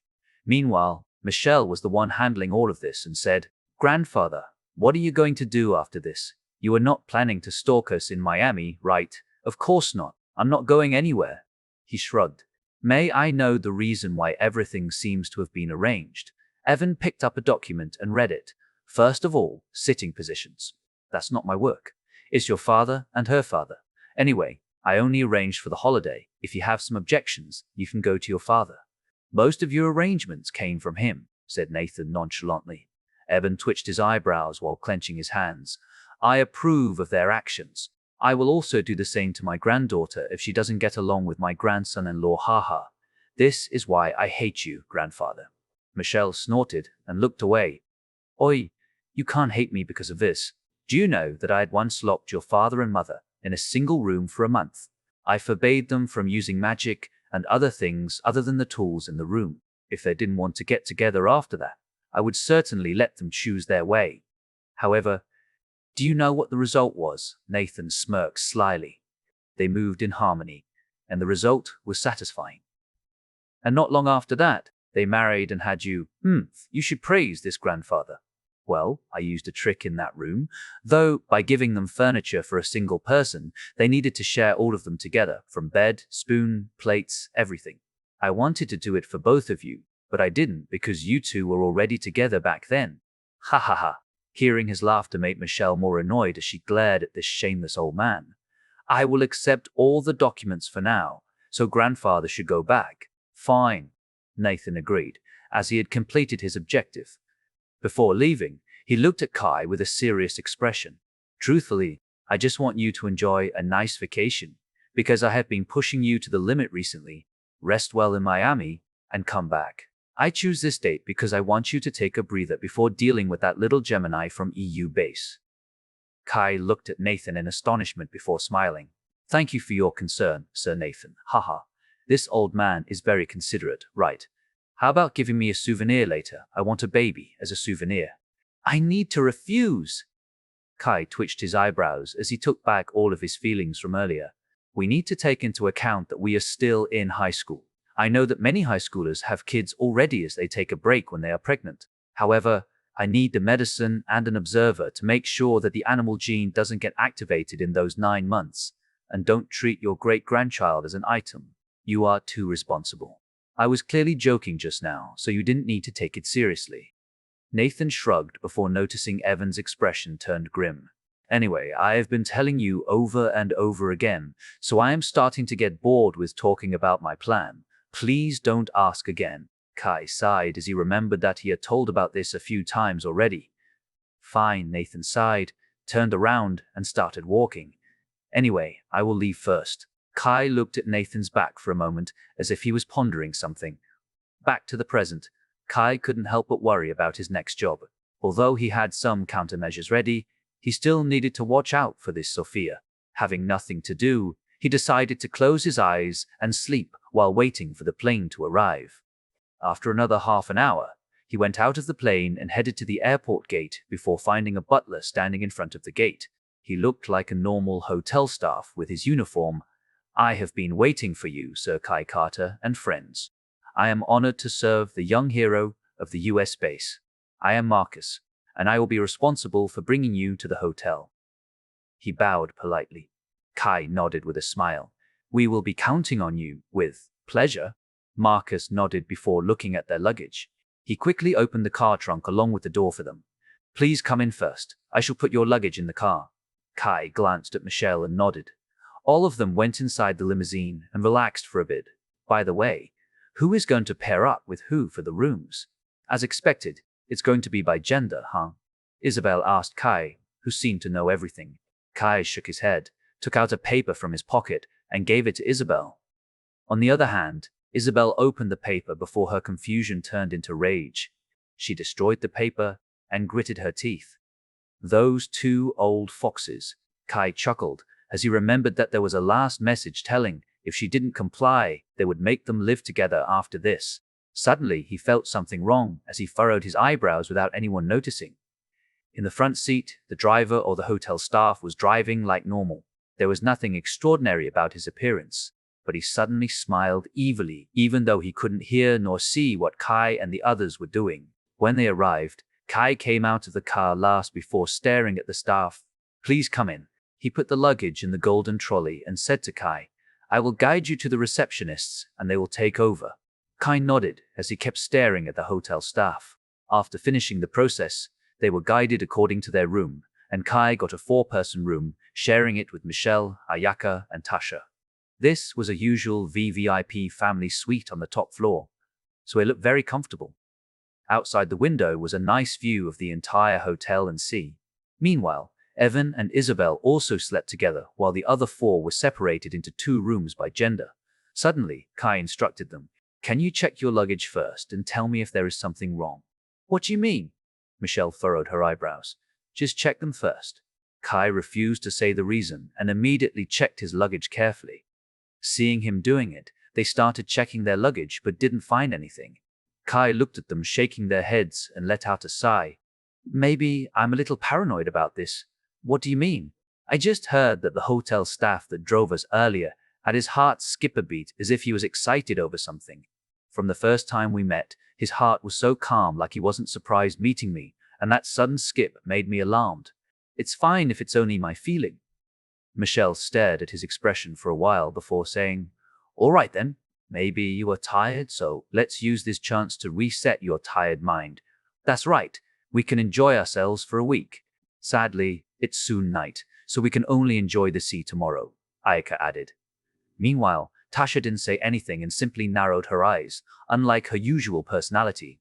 At the same time, in EU base, specifically in Vienna airport, where Campbell was situated, a beautiful young lady wearing sunglasses was carrying her luggage as she waited for the plane. She didn't come alone. There was another lady following her around. "Are you sure this is all right, milady?" she asked while letting out a big sigh as she fixed her long brown hair. "It's fine. There is nothing wrong with this, and just relax. Still, if the family knows about this, No, I will get into trouble." She shook her head furiously. "It's fine.